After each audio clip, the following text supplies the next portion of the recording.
We can do it like this all day, hey, don't stop. Inhibitions run away, hey, don't stop. Let a bug hit windshield, scrape those off. My team running up big hills, they won't stop. What's going on, guys? Welcome back to another episode of Slap Happy. My name is Civilian. I'm the host of Slap Happy. This is my podcast where I interview super interesting people, predominantly in the space of hip-hop and music in Australia, artists, managers, bookers, things like that. Today's podcast features someone who was born and raised in the Mecca of hip-hop. His name is William Gaughan. He is from New York in America. He's been in Australia for about 10 years now, and Will has like a super interesting story. He's someone that I met very recently on my kind of musings or trappings in the Melbourne landscape, and I finally got to sit down and talk to him, and it was super, super, super interesting because I'm someone who's been around hip hop for a while. I love all forms of hip hop, but at the end of the day, I am very pure in my love for hip hop. Like, I am very art first. I'm very culture first. And Will is someone who, speaks that language. He grew up and kind of was raised in an era of hip hop that was so like raw and authentic and true to the art and the culture, and in an era where hip hop was just like booming. Hip hop was booming. It's New York. It's the early 2000s, kind of late 90s, early 2000s, and Will was very much a part of it at the time. He started in the mailroom of a record label. He made his way up to the point where he was A&Ring, basically going out, discovering new acts, discovered some really big acts in the States at the time. One name that I definitely recognized, which was Bishop Nehru, managed him and did a whole bunch of artist management before making his way over to Australia. Now he's very heavily involved in the Australian scene, although you might not see him all the time. He's kind of always there or always knows what's going on. He likes to call himself the network king, and the man definitely is that, knows how to shake hands, if you know what I mean. Basically, I saw him at a gig a few months back, and I was like, I need to talk to that guy because he just seemed so charismatic and so on top of his shit. We eventually got to sit down and chat, and it was everything that I expected. We spoke on camera for 2 hours. We spoke off camera for another 2.5 hours. We could have spoke forever because the love for the art and the culture is so real in this man. And I just really appreciated his time. Rūku sat down with me. We got to chop it up. We got to chat about, his journey managing LNG at the moment here in Australia, his work, kind of spending time doing stuff with Under Shelter and kind of behind the scenes, hosting rap battles and stuff like that. Basically just chopped it up, talked, and just felt the love for, a couple of hours. And, I hope you do too. Really interesting stories, really great insight from a man who's been in and around the game for a really long time. I hope you enjoy this chat. This is William Gaughan on Slap Happy Podcast. Let's go. And we're live. And we're live for another episode of Slap Happy. That's right, people. We're here. We're doing it. We're live. My name is Civilian. This is the Slap Happy Podcast. And today I'm doing it with a very special guest, William Gaughan. Make him feel welcome at home, ladies and gentlemen. Salute. Peace. I actually got another guest because you're not generally on this podcast, so I'll quickly introduce you. Wouldn't mind it. For the panel's sake. Appreciate it. This is my little brother Rūku, in case anyone doesn't know him. He is a rapper, and he's not the people's champ. But he coached the people's champ. He coached the people's champ. So that's got to count for something. That's got to count for something. Anyway, we are here for episode, I think, 61 of Slap Happy. Will, the only introduction that I was going to give you here today. The only one you need. The only one that you need. King. That's it. Just the king. Network King. Yeah, something like that. Yeah. Mm-hmm. That's in the Instagram bio. Yeah, why not? Tell me what you mean by that. That's deep, bro. That's deep. Get the photos. Where do we start? I need to know. Net worth. Yeah. You didn't see me at the art gallery the other day? Yeah. Saw me at like a little hip hop event the day before that. Oh, okay. You might see me at like an opera. You might see me like I'm just networking. Will's popping up. Help Margaret. Yeah. With It's all a web. And I've been trying to put my hands all in it. Pause. Yeah, I like it. Fuck yeah. Okay, cool. We've set the scene. one thing that I like to do on this podcast and whenever I kind of have people come into my space is the gift of gratitude is something that I'm like a big believer in. Facts. And I like to kind of like start a show with gratitude. So if you are comfortable sharing 3 things that you're grateful for in no particular order. That's deep. Family first. Yep. Family first. That's first and foremost. My mom. Yep. My first superhero. Well, is it still number 1 or is family that mum gets her own number 2? Oh, you're trying to get me in trouble. Relax. Mom's in New York right now. Yeah. Wish you get some straight. Shout out 141st, 7 to 8. You heard? Big L, rest in peace. Family, God, the end. Oh, I love that. Yeah. That's it. I love that. That's it. Beautiful, nice and simple, straight to the point. All right, beautiful. So I kind of because I kind of got this sense of and let me tell this little story. I mentioned it to you earlier, but I want to set a little bit of a scene and some context for people at home to know so that they know why we're having this conversation here today. Now, me and Big Q over here, we went to a show. We got invited down to a Mason Dane show on Chapel Street by David from Under Shelter. He invited us down. He said, come check the show out. So we went to the show. We're standing in line. We're waiting to go see Mason, who we know, and a bunch of other artists that we don't know yet. And from the front entrance walks down this big, charismatic, somewhat loud, but totally... Talk that shit. totally lovely American gentleman, and he starts dapping up people. He starts shaking hands. He starts making everyone feel welcome. Networking. And I looked King. Exactly. And I looked at him and I'm like, I gotta fucking talk to this guy. I don't know who he is. I don't know what he does. I got to network with the network king. The final boss. And yeah, basically, I was too scared to talk to you in the venue because you were like doing your thing, and I was like, That's man, crazy you say that. Yeah, I'm like, I don't want to like get in his way when he's in his element. Hold on, did you feel like threatened in any way? Not threatened. No. Did you feel like I was too forward, perhaps? You're definitely a big energy because in the like reports are coming in. You know, I'm hearing like, you know, I remember when I first got here, somebody was like, "Yo, you gotta like tone it down. They're not gonna, they can't accept you. That might scare off people." You know, it's like bullshit. Fuck all that. I turned it up. Yeah.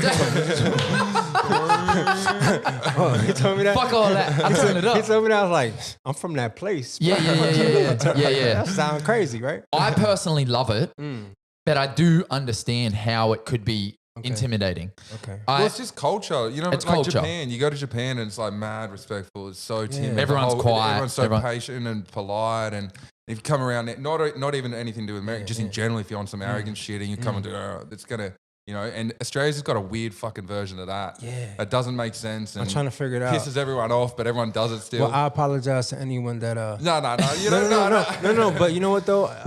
You know, I got a few reports, you know, I'm trying to like please the people a bit. So it's like, if I come across forward on the first reaction, like get to know me. Yeah. I have heard that, you know, I'm from New York. I'm from the Bronx. Like I grew up in Brooklyn. It's a little aggressive. It's a little different. So, yeah, you know, part of me if anyone felt like I was too forward, I didn't mean for it to be that way. I'm just from a place where like I had to talk to be heard. I didn't feel like I was listened to. Yeah, absolutely. So, and we're trying to be seen. So I'm not trying to be quiet. Yeah. I'm too big to be quiet anyway. 100%. But also, I think sometimes that you know, loud gets equated to arrogant.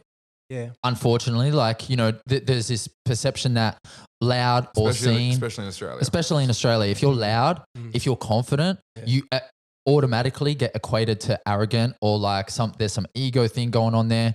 But I see, I mean, in your specific situation, I see loud as, or I see... I wasn't even loud, really. Not even loud, but I would say confident. Yeah. I would say confident. Yeah. I look at that and go, that's a charismatic motherfucker. Like, I just see like, you know, someone who knows how to work a room, who knows how to shake hands, who knows how to like be another human being, you know, like that's the way that I would interpret it. But I can definitely see how someone with like a, you know, smaller sense of self or just like a kind of chip on their own shoulder, they could see that energy and be like, or fuck this, fuck that guy kind of thing. That's why it's hard to have sympathy for it, because it's like, Right. It's kind of your fault. yeah, what are you really No, mad facts, at? facts. What are But you I'm in mad tune at? with it. And I'm Yeah. like, from people I respect, I'm like, ooh. I'm like, Mm. you know what? And then like on a second bypass, when I get that proper, like, listen, you meeting me in the midst of like a show or Yeah. like shit is hectic. Shit's It's mad shit out. going on. Yeah. I might not even have time to really have a full on discussion with you. I'm talking to you. I got so many other things to be going. The attending.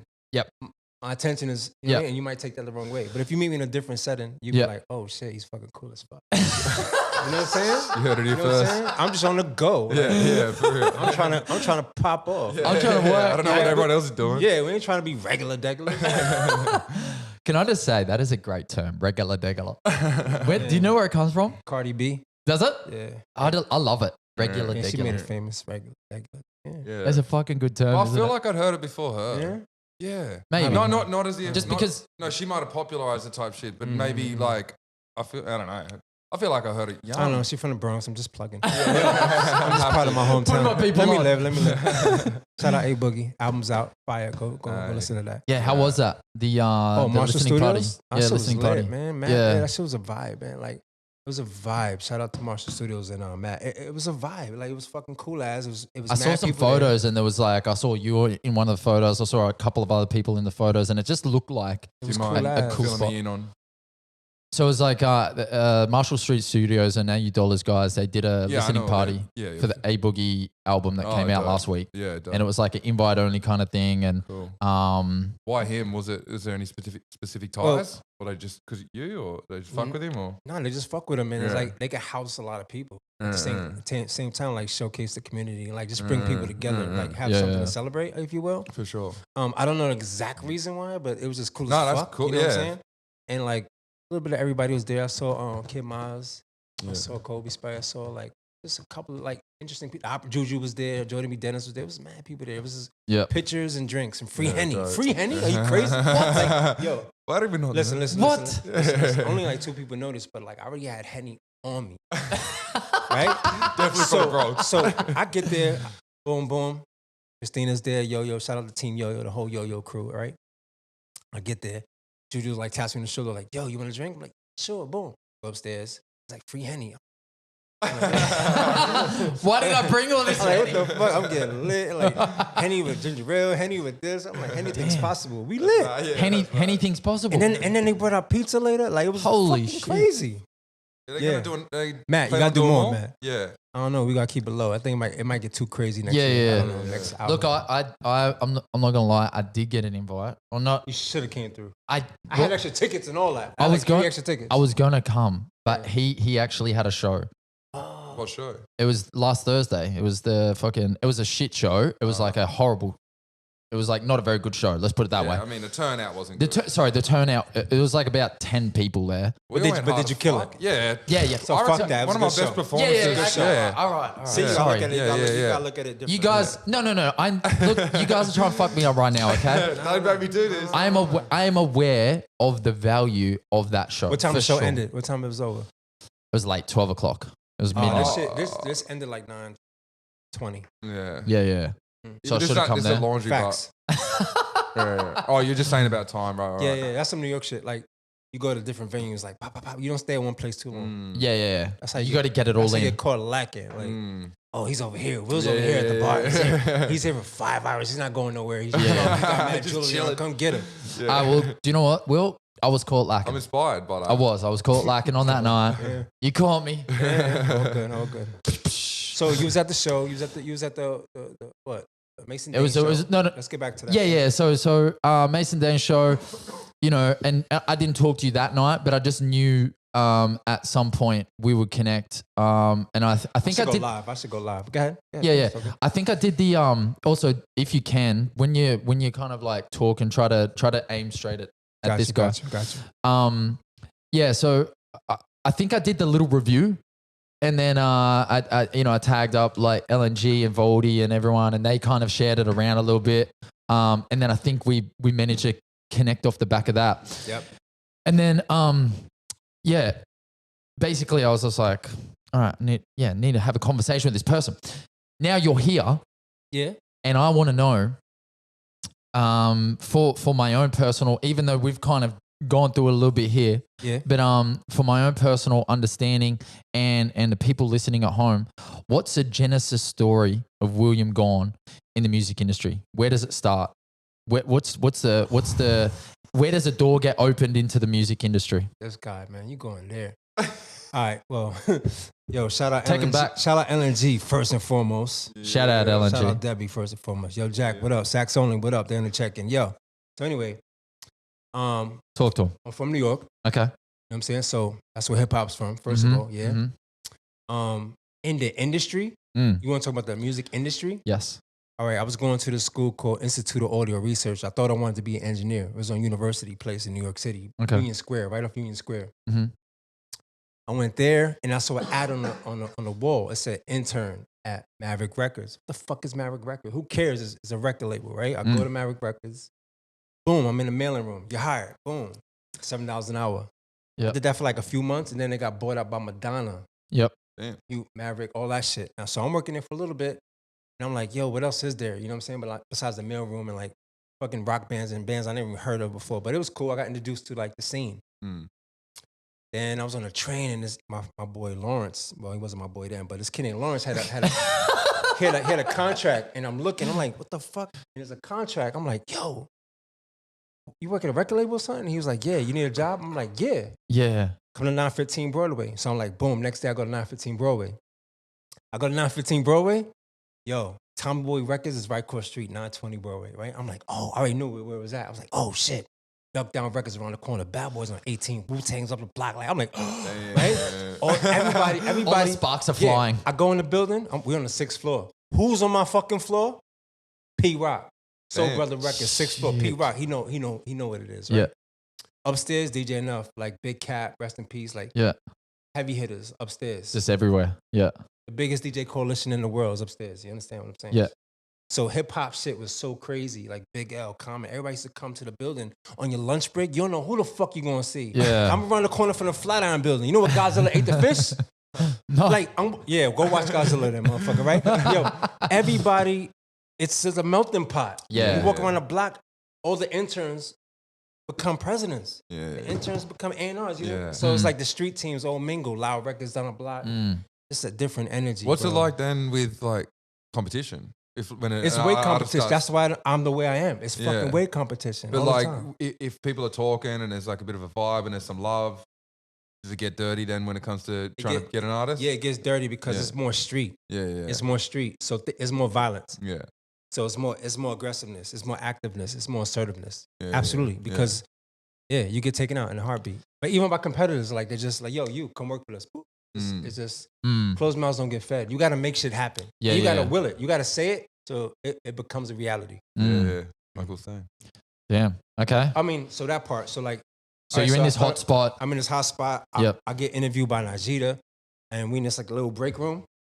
And she's like, yeah, you hired. But I wasn't really hired. I was an intern. Yep. But after I put my work in, like they hired me. They saw it. I Yeah. was like a promotional assistant. Yep. So I'm like, what's my first gig? It was like Cookie Gonzalez. He signed Rakim to like 4th and Broadway. He signed Mobb Deep before they were Mobb Deep. Okay. Like Booyah Tribe, like old school classic shit. He signed Rakim to 4th and Broadway. Mhm. This is my mentors. These are people I've talked to still. Mm.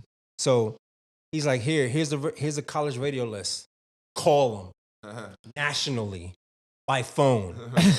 Shit was like this thick. I got to call every single fucking college radio show program director Yeah.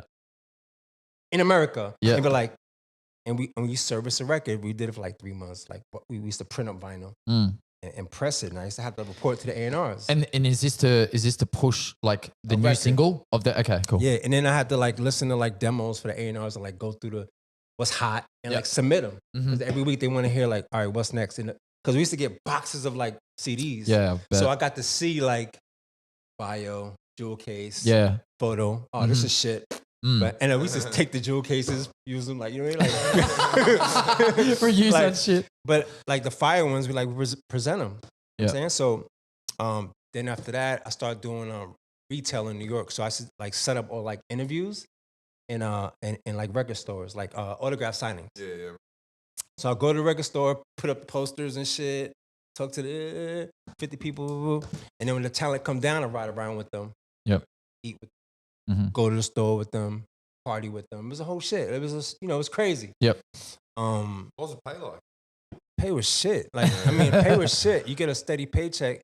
But when they sent, the lifestyle's crazy because like they're sending you like 15 Broadway. They're like going to MTV building. Yeah. And like I'm meeting like Jack Benson, like the fucking creator of fucking all these fucking hip hop shows. And like, and like I'm going to fucking Violator Records and Mona Scott, fucking Love and Hip Hop is there with fucking, James Cruz and like fucking Chris Lighty, rest in peace. So like, you know what I'm saying?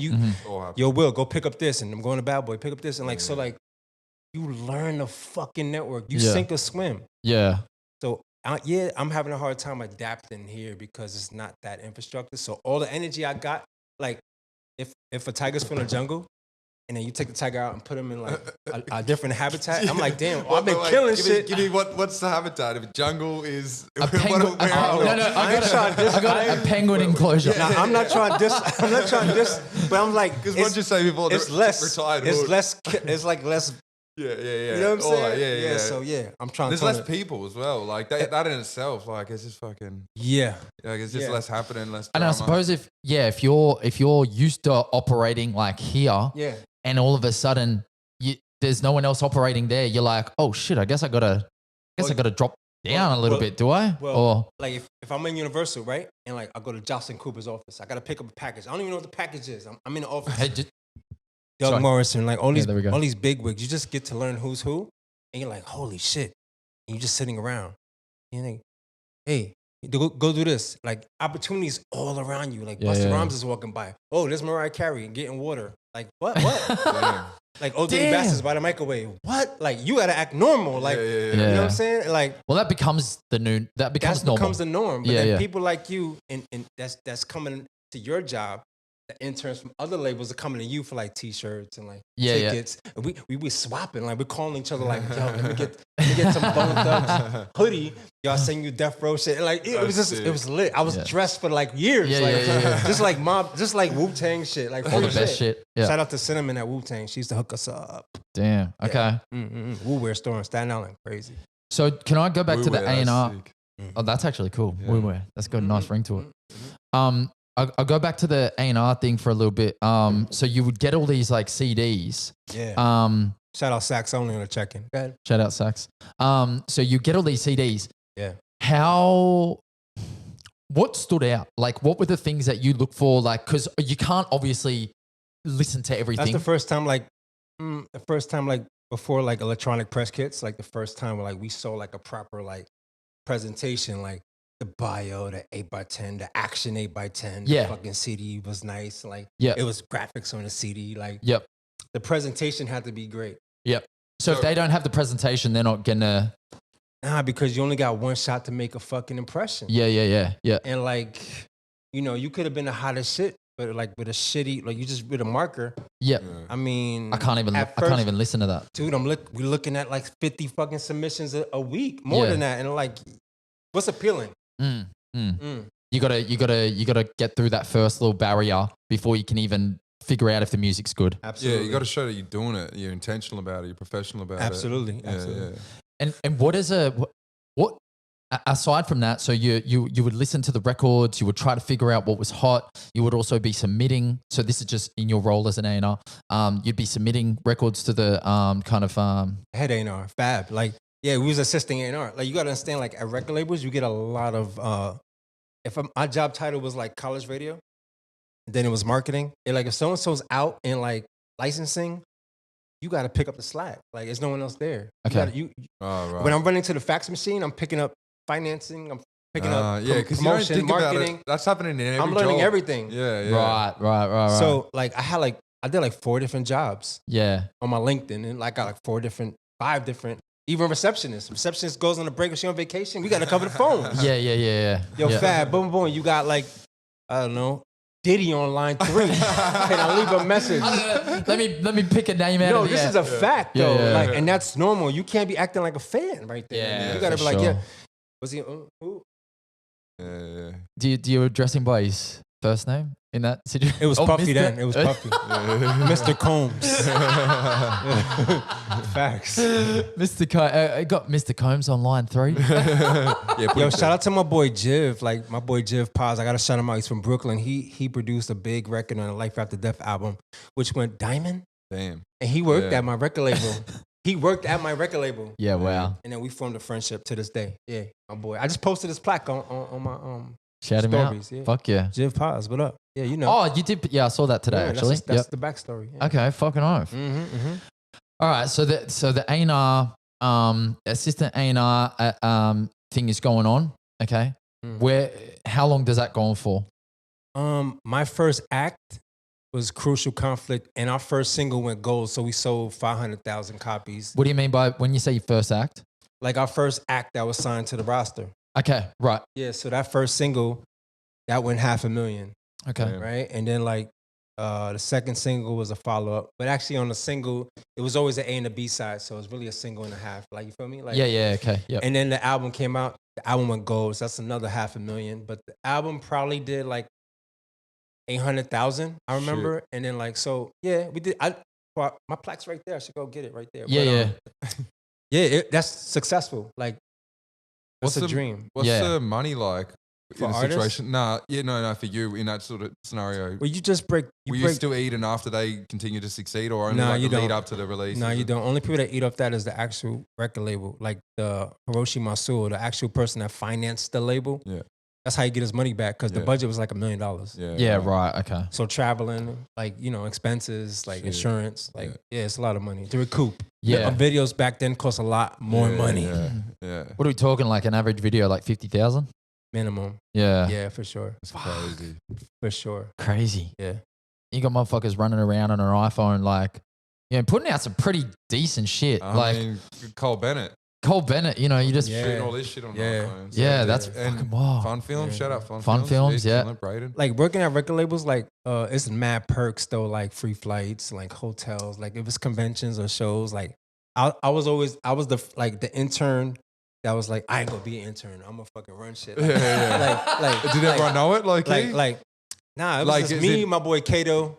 We had a run, but the rest of them, they ain't really, they settled in their roles. Yeah, Nothing wrong with that. Nothing wrong with that, but like, I just wanted to be more. Yeah. Like, if I knew I had access to a place at the Apollo or backstage, like, I'm fucking going. Yeah. Like, I'm Put not me off on the that clock. one. I'm on the clock all the time. I mean, I suppose if those kinds of opportunities are fucking being thrown around, you but could easily he's saying that there is people that took don't it see for granted. Yeah. they get caught lacking. Yeah. Caught lacking. Oh, God, that's fucking.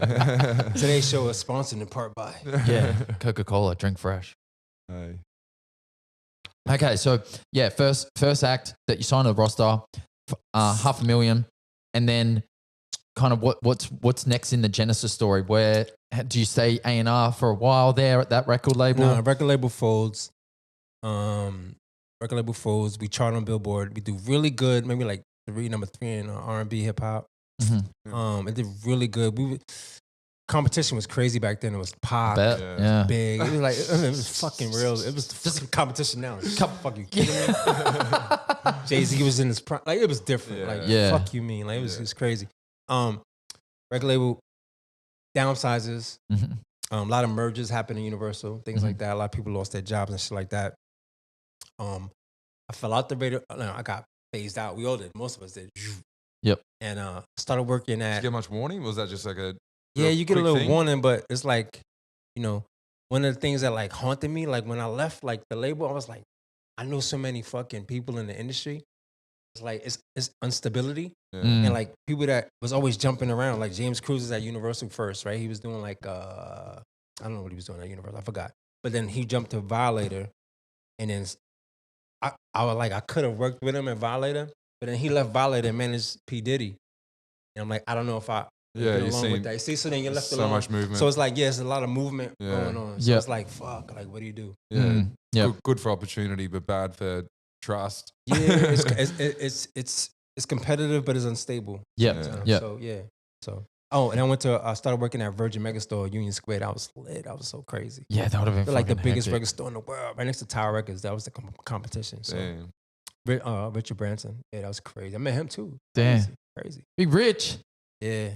Dude dropped from the fucking ceiling. Fucking, Of course he did. he's like 80 years old. Shit was fucking Get lit, hell. like, Take a day off, brother. Fuck Michael Jackson. Like, yo, this is crazy shit. Virgin Megastore was fucking Is that where like a lot of artists would come through to do signings? every artist. MTV's across the street. Yeah, I could look out the window. MTV's right there. Yeah, right. Okay. So they're all there. The Sony building's connected to my records. Like my Yeah. the A&R shopping and like stuff. Like it's different. Like, it's like a movie. Like it's not. It sounds fake, but it's fucking real. It does. I mean, it doesn't sound fake because I know all the characters, or I know a lot of the characters, but fuck, there's a lot going on. It's a lot going on. Like Yeah. I remember the game walking in with like 70 bloods.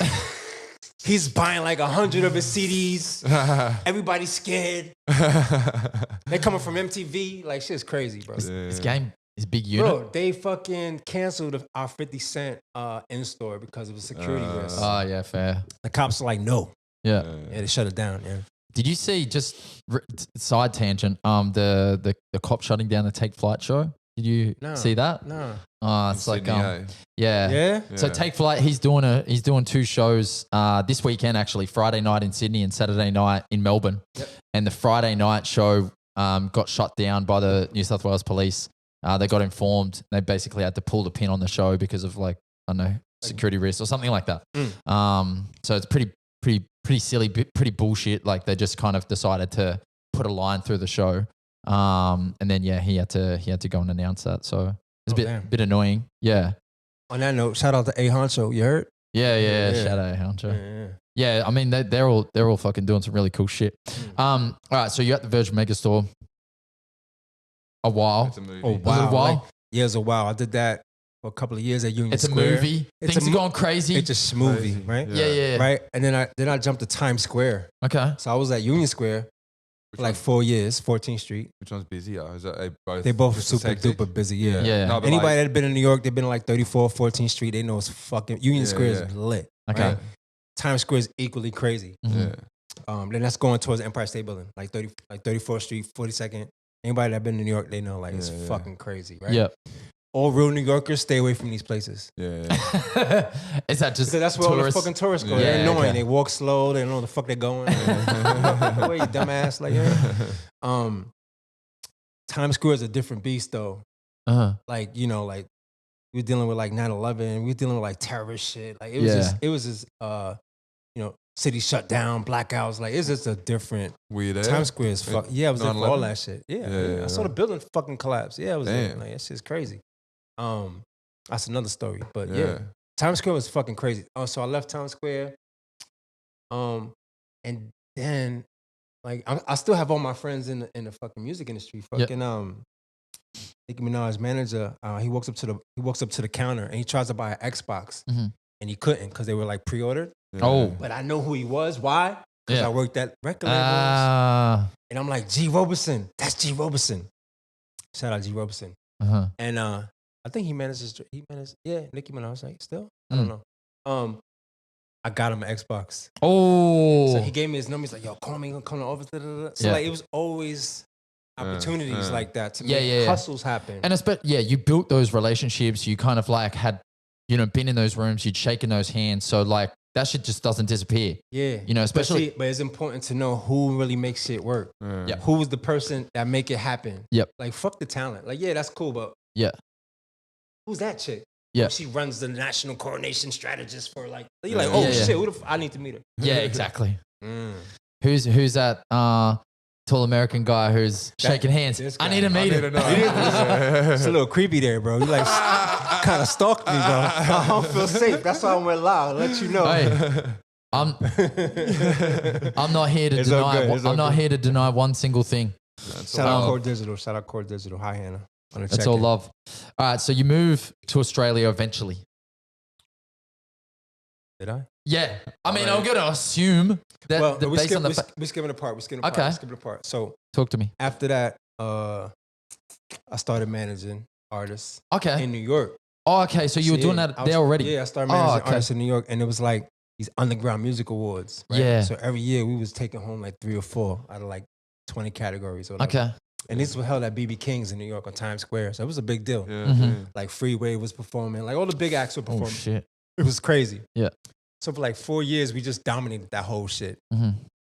And then I had another artist I discovered. His name was Bishop Nehru, Mhm. right? I know that name. Yeah. So that's when like Mass Appeal, when Nas first launched his label. Yep. This is like right before Dave East type shit. You know what I Mhm. mean? So like I discovered him. I managed him. So I set that off. Our first show was with ASAP Rocky and like Absol and like fucking Okay. Smoke Dizzle, like movie shit. Like, Yeah, you know what I mean? yeah, Like, yeah. shit. So that was crazy. And then like just creative differences, like, you know, we just had to part ways. Like direction wasn't where I wanted to go. So Yep. I split and I kind of retired off music after that because it just left a bad taste in my mouth, like Okay. music wise, like How- the business wise. Yep.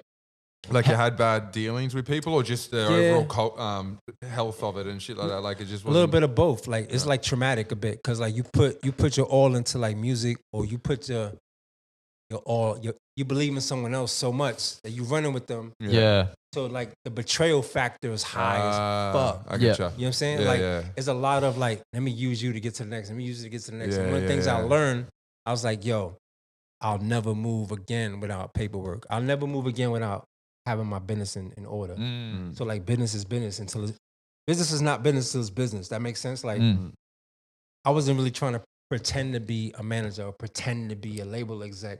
It's like I'm trying to really be that. So Yeah. like, we gotta do this shit or not. Like Yeah, so that's yeah. how I'm moving. So like anybody I'm working with, Yep. that's the time I'm on. That's the standard now. Yeah, absolutely. Like I'm not. Some people want to play pretend with the music shit. Mm. That's cool. Hobbyists, Mm-hmm. great. Yep. That's not what I'm doing. No. Yeah, yeah, yeah, totally. And do you think this obviously this shitty situation, but obviously accelerated that learning? Absolutely. Yeah, Absolutely. Yeah, So you it's gotta like- kind of get burnt. Like everybody. Like Yeah. you gotta kind of get like damn. I should have yeah. Yeah. You got to kind of take a punch to know where not to put your head next time. facts. Yeah. You know, they'd be like that. Honey, that's hot. Don't touch it. Yeah, yeah. You know what I'm saying? And, no, but you be like, you sometimes you got to give it up. Be like, you know what? Nah, they're not like that. It's Yeah, gonna yeah, work yeah. out. Yeah, And that's yeah. not, Yeah, It yeah, doesn't work like that. Not in like, especially like in America. It's like shark type shit. totally. So like you might be a big shark Mm, over here, and over there you're like little fish, motherfucker. Like totally. engulfed apart. I'm reading this. Have you heard of a guy named Patrick Bet-David? Patrick Bet-David. He's an entrepreneur, and he's kind of turned himself into a bit of a Oh, media. shout out Vinny Idol. Vinny the Idol? legendary Vinny Idol. What's up, Vinny? Hey, What's going yo, on, Vinny? Vinny, what's up? Oh my God, Google Vinny Idol right now. Luke, you do it. Google Vinny Idol right now. Google Vinny Idol. Vinny Idol. On the check-in, yo, guilty. What's up? New York in the building. Yo, Luke, Google Vinny Idol right now. we don't have who's Joe Yeah, Rogan's yeah. offsider? Yo, Right, Vinny Jamie. Idol. What's Jamie. up? Yeah, yeah, You're my got him, Jamie. I got him. Vinny Idol. This your guy? Vinny Idol. Legend. Hey, Platinum. fucking oath. Oh my God. Welcome to the show, Vinny Idol. Who hasn't he produced? Legendary. Really? Okay. Shout out Vinny. All right, sorry about Thank that. you, Vinny. No, that's cool. I appreciate Vinny being here. Yeah, Um, my guy. Yeah, I tell you. Oh no, Patrick Bet-David. So just quickly, Patrick Bet-David. He's this author, entrepreneur, now a media personality. He's been on the Joe Rogan podcast. He's definitely kind of on his way to challenging like Joe Rogan for Oh, that. for real? Yeah, in terms not in a like challenging way, but in a terms of like his reach is growing to the point where they're going to be on par at some point in the future. I would imagine. You reckon? I reckon. Or maybe not because of Joe's like UFC kind of like angle. But But like anyway, he had Kobe on his show, this Patrick Bet-David dude. Like He- he's, he- Oh, yeah, I know who he is. Yeah, I know who he is. I yeah, know who he, he he is. did the last hit of He's in a interview. suit. He's in a Yeah, suit. yeah. He did the last hit of interview with Kobe, I'm pretty Yeah. sure. Yeah. So that's him, Patrick Bet-David. Okay, Anyway, big on mindset and shit like that. yeah, anyway, I'm reading his book called Next 5 Moves, and it's about entrepreneurship in business. And he tells his story about how when he first started his business, he's got like 60 employees, and they're all like, they've all left their jobs to kind of follow him in his dream. And he's like thinking everything's beautiful, like we're making money, we're moving nicely. Within a year of starting this business, the biggest kind of competitor, or not even the biggest competitor, the biggest business in that industry, basically knocked on the door, sued them. Basically said like, you know, we kind of just want to put you out of business because we don't like what you're doing. And anyway, it was some compliance thing, but they used that as an angle to basically try to put them out of business. And so he was left with this like situation where he had these two choices. Like, do I go to court and fight this and like, you know, maybe lose everything, or do I just cut them a big ass check, realize that it's just part of the game? Yep. Like they're just running their business. Do I cut the big check and just fucking, you know, survive and get on with my life? He ended up deciding to cut the check. And then 10 years later, he got the CEO from that company to sit on the advisory board for him and his company as they move past them, which is fucking this crazy, like, you know, kind of come around story. But it's just, you know, it was just so amazing to him to hear about how he spoke about like the game, you know, shark eat shark. He realized that it was just business and that he had to make a good decision as a good manager. You got to be like a critical thinker, and you have to think like steps ahead. Yeah, and you have 100%. to think like, you got to think of problems that may or may not happen, and then have solutions for these problems before they even happen. Yeah. Yeah. And everyone does it. That's the crazy shit. And that's not even a secret. Yeah. They actually teach you that, like in management. Like, Yeah. So what inspired the jump into management around that time? Like, because I managed before. Like I managed like staff. Like I managed people before. I Okay. managed like squads, like teams of 30. yeah. So 40 men. Like, you know, I managed already. when you were doing the A&Ring? No, Virgin Megastore. Okay, right. So I was like managing people, like scheduling and like fucking breaks and all, like I did all that already. So you did writing, that? Yeah, writing Okay. people up, Right. firing your ass. Yeah, Like, yeah, you know, yeah. like you're late. Yeah. Hiring. Yep. I did that already. I sat Right. in on all this shit already. So you took the music, kind of the learnings that you had in the music industry, the kind of like managerial skills, Yeah. and you're like, I'm Yeah. going to manage artists. Yeah, you just merge it. Okay. Because like I had all this intel and I had all these outlets. Of course. I'm like, what good is it just for me? Yeah. That's cool. Like, hooray. Like, yeah, but like, Yeah. you Yeah. know, like this kid over here. You is built crazy. you built the networks. You kind of like knew because they're kind of, not in these spaces I am. Yeah, Like, totally. They weren't at like these galleries. They weren't. Yeah. They don't have the invites. Yeah. Okay, Yeah. I'm gonna make it work for you. Let's make it happen. Yeah. Fucking oath. Mm. Okay. Networking king. Networking king. There he is.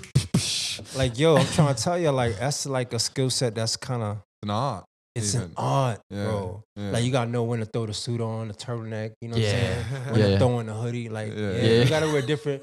Yeah, you take notes. I'm saying you laughing. No. The No, the it's funny so thing right. is True. that I'm like, I kind of, I'm laughing because I'm like, obviously Mm. you're a much more advanced version of this, but I see myself as that a little bit. Like Mm. I love that. I love meeting people. I love making people feel comfortable. I love figuring out like how I can help you and how you can You know potentially what you help do? me. Like, here's what you do. Like, this one thing, like New York taught me.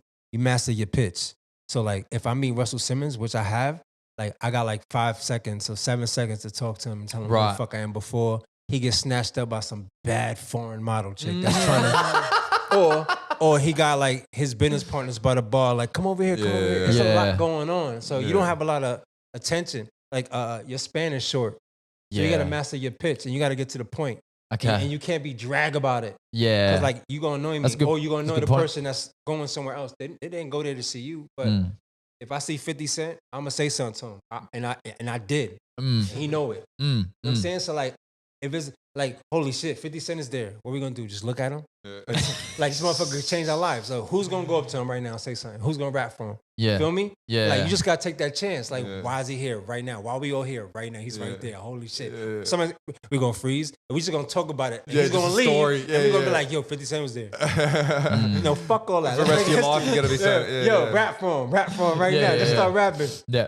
Just take a chance, bro. Yeah. Like, you know, look what happened to J. Cole. Look what happened to Kanye. Like, just go. Like, Yeah, that's what yeah. I mean. Like, I love know. that. I don't know. Do you know what's crazy? Like, do you remember the Dojo kick on where Midas was playing like joints for Illy? Yeah. Do you remember that? Yeah. Like, there's this rapper that you know, kind of was like popping probably 4 or 5 years ago. Midas Gold, his name was. And we went to this like kick on after a show like fucking 4 or 5 years ago. Yeah. And do you know Illy? Yep. Have you, yeah. So Yep, Illy, yep. Illy was at this kick on, and everyone was like, "Oh, Illy's here." All right. And all the majority of us were just like looking at him, going, "Oh, Illy's here." But Midas, who's from the States originally, he's like, "No, fuck that! I'm gonna play my music as loud as I can." and it actually caught Illy's attention, and Illy was like, See? Yo, what was that shit? Play that again. That's what I mean, bro. And I was too busy like being some cook unit in the corner, just going. Having a good one. I was having a good one. Yeah, not you the know? good one you probably should have had. But Yeah, a good one and nonetheless. I was having a good one, just going, oh, Illy's here, and meanwhile, Martis is playing his music and fucking, you know, and Illy was like, oh shit, what was that? Like, yeah, so it was just very interesting, 100% and doing so that. true, and so true. You know, I'd be doing that. I know you would be doing that. Yeah, Fucking, as soon as we get in the Uber. not then you didn't, but I wasn't now there. you Yeah, would. I wasn't even there. You was lacking? Yeah, No, he I was wasn't lacking even then. there. He was lacking. You were fucking there. No, as in at the up- kickoff. Oh yeah, no, but You were, yeah. Anyway, I digress. So, you're managing artists in the States. Yeah. You have a little bit of a, you know, kind of a thing happens where Dude, you're like, and I did I did a little bit of everything, bro. Like I sold like ads for like Foundation magazine. Like I was trying to sell like Source magazine ad space to artists. Like I did all kinds yeah, of shit. shit. Okay. I threw like showcases at SOBs and like Mhm. the Rebirth of Hip Hop shows. And like I was doing crazy shit. I was just, you get in when you fit in. Like you try to see opportunities and you take it. 100%. So you're building your Brand, like my you're name. building your brand, you're building Yeah, your I had tools. a staff and everything. Yeah, 100%. Yeah. And then when that kind of, you know, that departure from, or whenever that, you know, thing happens, are you like, all right, I want to get out of music for good, or I just need to take a break? See, everybody says that. Yeah. But like it's hard to leave music. Yeah. Okay. But like it's not a day that goes by. Like I need to listen to music. Mm. It doesn't matter what And kind that's of always music. going to trigger that feeling again. Yeah, cause like it's something about seeing something grow to greatness. Or like, you know, like that story. It's just legendary. Like that's we all here to serve, or we all here to make something happen, just to bring that magic out. Like some people just need like a look. Some people don't have that skill set to talk. Or like this might be studio artists and they're not great performers. Or Yeah. great performers, but not. It's just I don't know. I like the challenge really. And trying to figure out, yeah, where can I add value here? What's the thing that's being missed or overlooked that I can actually, you know, add value, uplift this person to move on to the next. Absolutely, yeah. It's a bit fulfilling too. It's kind of fulfilling Yeah. to make. It That would happen. be. It'd be like, you know, it's the whole point of like charity, I guess, or like giving to people less fortunate. It's like, you know, I'm, It's calling artists less fortunate. no, but it's like We're kind of less the same fortunate thing. networking. It's like, you know, I'm doing this like altruistic deed. I'm doing this thing that's like lovely, but at the same time, I feel good about myself because I'm making the world a better place. Like, you know, you definitely get that from like helping artists figure out what their next move is. Oh, or, it's quite, let me be quite honest. It's very exhausting. yeah, I bet. The admin side is exhausting. Yeah, You got your publishing set up? yeah. Me? Yeah, it's exhausting. Yeah. Yeah, you got your tax ID through that? Did you put it's exhausting. Yeah. You got your bank account set up with your business? It's exhausting. Well, I mean, you put it the perfect way earlier. You're a CEO, and what does a CEO do? Like they're managing so many different fucking It's crazy. angles. It's crazy. Just to remember passwords to everything. From your Triple J, is your Triple J unearthed password the same as your fucking like Yeah, what the Spotify fuck? for artists My password. Opera? Like wait, no, yeah. What's the? It's ridiculous, bro. That's actually a really good point. Did you own the beat? Did you license it? Did you lease it? Yeah. Did you master it? You got the invoice? Like it's fucking crazy, bro. Yeah. So It many never things. ends. Yeah, it never ends. Like, and then you gotta like when we talk about like down, like so much is going on. You gotta let's dial back and like look at it, the rollout. Like, okay, how long is this campaign? Like, do we got the budget for this? What's the budget for that? Oh, take away. Oh, we don't have the money this time. Yeah. Mm. And I suppose that's what keeps it so fucking fun and interesting. Being an artist manager Well, it is keeps like, you alive, having your brain working. well, that's it. Yeah, It's good, because there's always problems to be solved. dude. It's the problems never go away. It's Yeah, like yeah. always something. Just when you think you got it Yeah. together, you know what I'm saying? Mm. Oh shit, did we do a photo shoot for this fucking thing? Oh, we using the same photos from the single from before? No, that shit don't go right. Like, oh, we did a Yeah. fucking photo shoot. Oh shit, who's Yeah, available? yeah, Yo, yeah. call Charles. Call like Cam. Yeah. Call like somebody. Like, Yeah. yeah, there's a lot of shit going on. And that's where the oh shit, we networking need a comes lyric into play. video. Oh, they doing lyric videos these days? How much that cost? Yeah. Oh shit, we need visualizers. Oh fuck. Yeah. Madness, bro. Yeah. Never ending, bro. That's for every song. Yeah, Yeah. that's true. And figuring out that or realizing that even in between the songs, like Oh, but guess what? You still got to revise your bio every single single you got. Yeah. So now you got to go to all your account profiles Yeah. and revise your bio. Remember all the Not passwords. just your Spotify one. Yeah, all of them shits. Yeah. Your fucking SoundCloud, your fucking everything. Yeah, even just Instagram. That link is in bio, yeah. that shit. I will admit that shit is hard to keep on. You think artists are running? You think artists are using their Twitter and Facebook page? No, motherfucker. Their Facebook page is linked to their Instagram, whatever. They're ignoring Twitter. Are they controlling like their YouTube? Like it's admin-y. It ain't sexy. So Not admin. at all. It's not. It's a lot of fucking work. So salute to all the managers and all the people that's doing it. Yeah. Because it really gets in the way. So, like so often I'm making content, I'm working on a song and I'm working on the content for the song, ads, whatever. And when you hit those little road bumps, it's like, fuck's sake. It kills your creativity, bro. So Because much. artists just want to be artists. You know what I'm saying? Yeah. And I feel like I'm pretty good at pushing through that and accepting like that's part of it and just making do. But still, like there's whenever those little technical difficulties come up and shit like that, like emails are fucking up and it's just like, it doesn't stop. And I just feel like that holds to the big time. You ever try mailing Triple J like the staff? Email? Yeah. Yeah. Yeah. Good luck. Whether or not I got a response, that's not what you that's what I mean. Like, Not much I think you'll appreciate this. I mean, this is my little kind of Kid Coda, what's up? Kid Coda, what up? Kid Coda. How are we? Welcome to the show. Yeah, this is my little, kind of attempt at being like a hustler. It's obviously not on the same level, but probably about 5 or 6 years ago, I went to the Triple J headquarters in Sydney. All right. Oh, this real shit. All right. I'm eating a chip for this one. Yeah.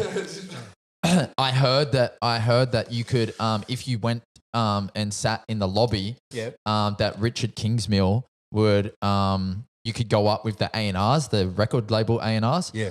So I took my CD down there, probably 5, 6 years ago. I said, hey, I'm here to see Richard Kingsmill. Sat there in the lobby. Wait, do we got violins ready? Like on standby? No. But here's the thing. He actually respected it because I was the only artist. He was used to dealing with like record label people. Like I was in a lobby with like 10 record label people that had, their certain pitch and their certain way of talking. And it was funny because when he talked to people. How nervous were you though? So nervous. Shook, I was right? fucking, It felt like a job interview, right? I was probably You wasn't even sure you were dressed right? You were like, right? Yeah, I had scary. Why have I got a tie on? It's scary. Yeah, I had no idea what to expect. It's scary. Wait, was it a boardroom? No, here's the thing, right? It's in the corner of this office, right? Yeah. His desk is in the corner and it's stacked CDs everywhere. It's like this fucking big, messy, like he's a crazy scientist kind of thing. He doesn't even, when you sit down, there's a chair behind his desk. He doesn't even like look at you.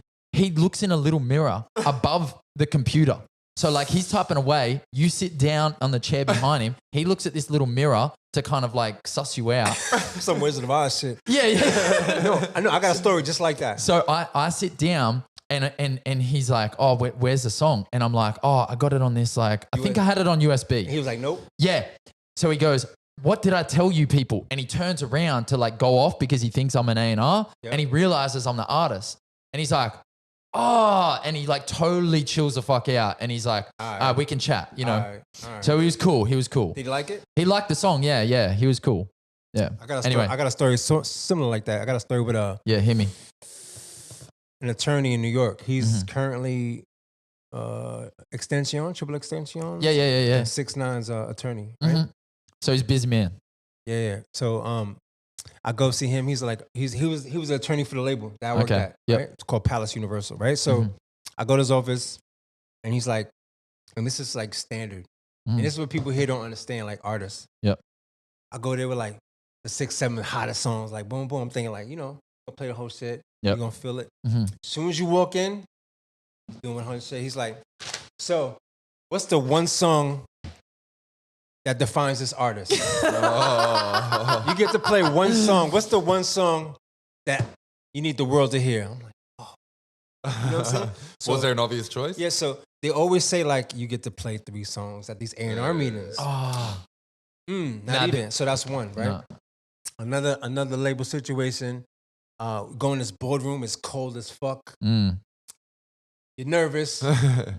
you better have the CD. You better not be no scratches. It better be in fucking order. Yeah, You better yeah. embarrass yourself or you getting kicked out. Yeah, 100%. Same shit. You thinking like, yeah, they gonna listen. Oh yeah, play one song. You're like, fuck, like.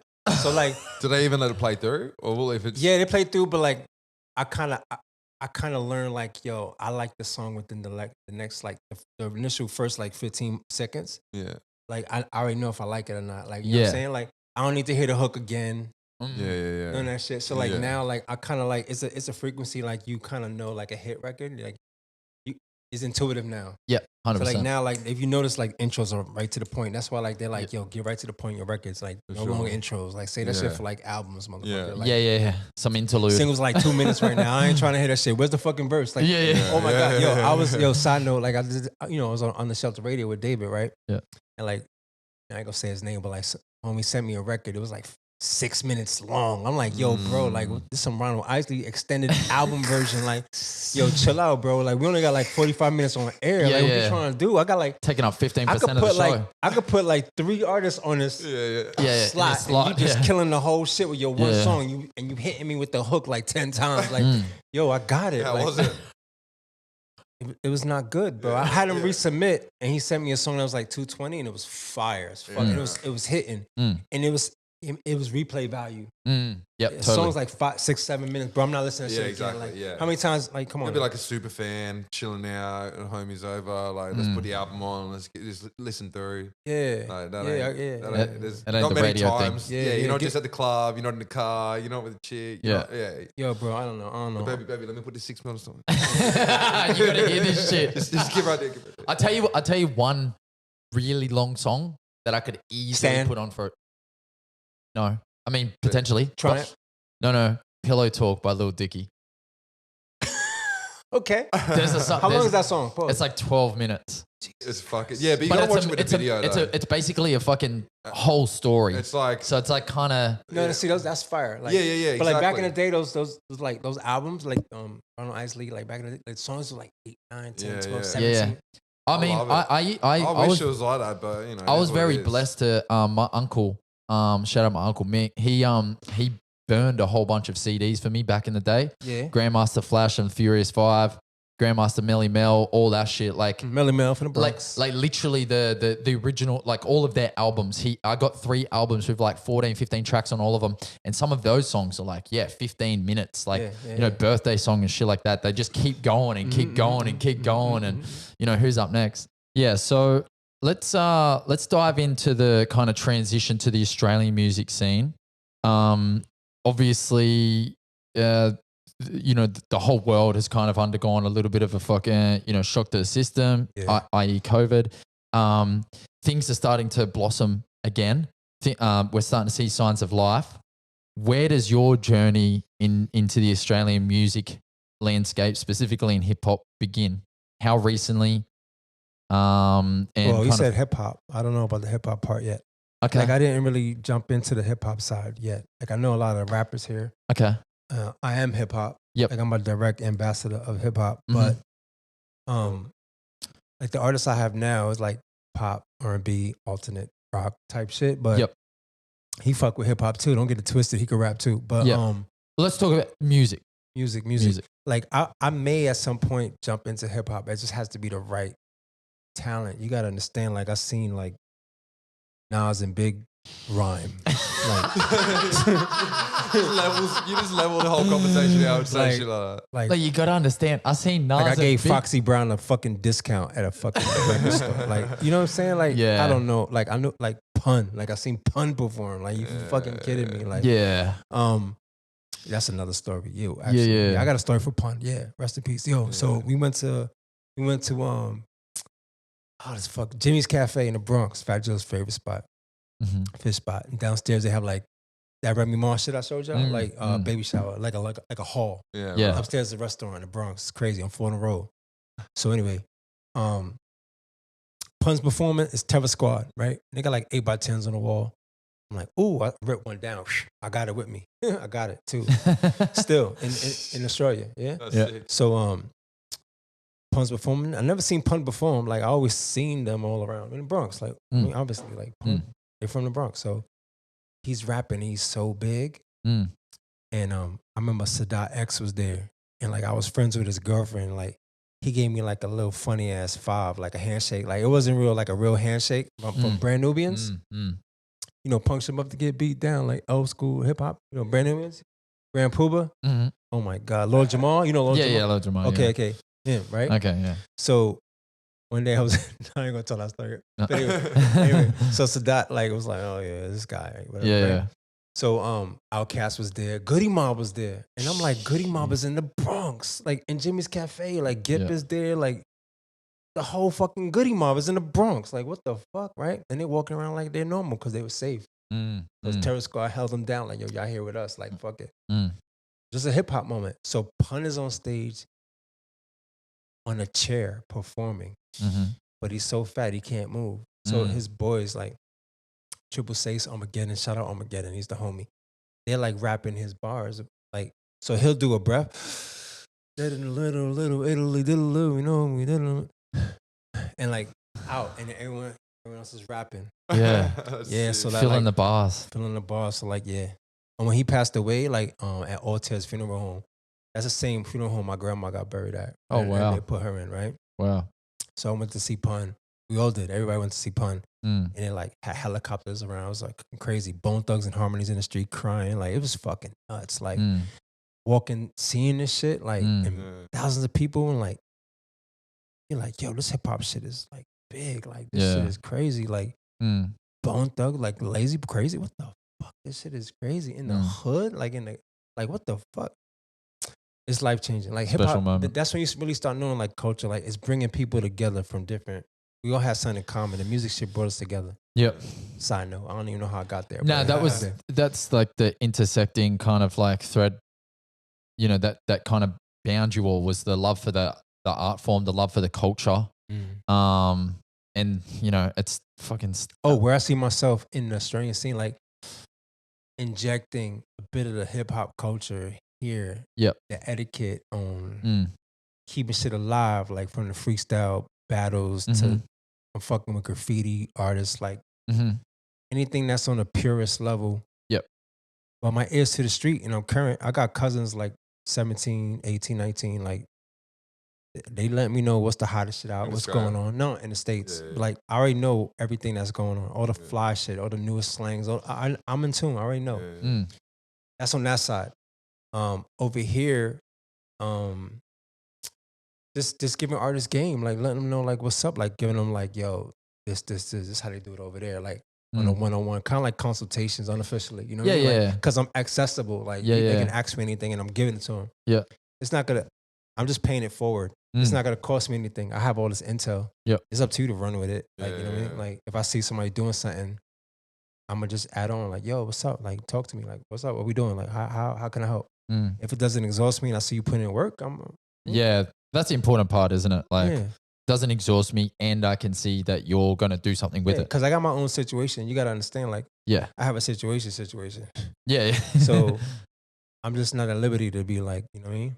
Freelancing. Given everything. Yeah, but you know, if you got me in a one-on-one and like we kicking it, like you ask me anything. Yeah, and you just gave it to you. And you're genuine, you know, like you come to me like a human. Nothing. It's just gonna help the community. Yeah. Give it intel out. Like how many things I told you already today? You're like, what the fuck? I should have been taking notes. Luckily, we got it all on camera. Not all of it. Yeah, you Most fucked up. Yeah. No. I've been taking mental notes. Don't you worry. Sound I exchange. better not hear that song anywhere. I definitely pressed stop on the recording.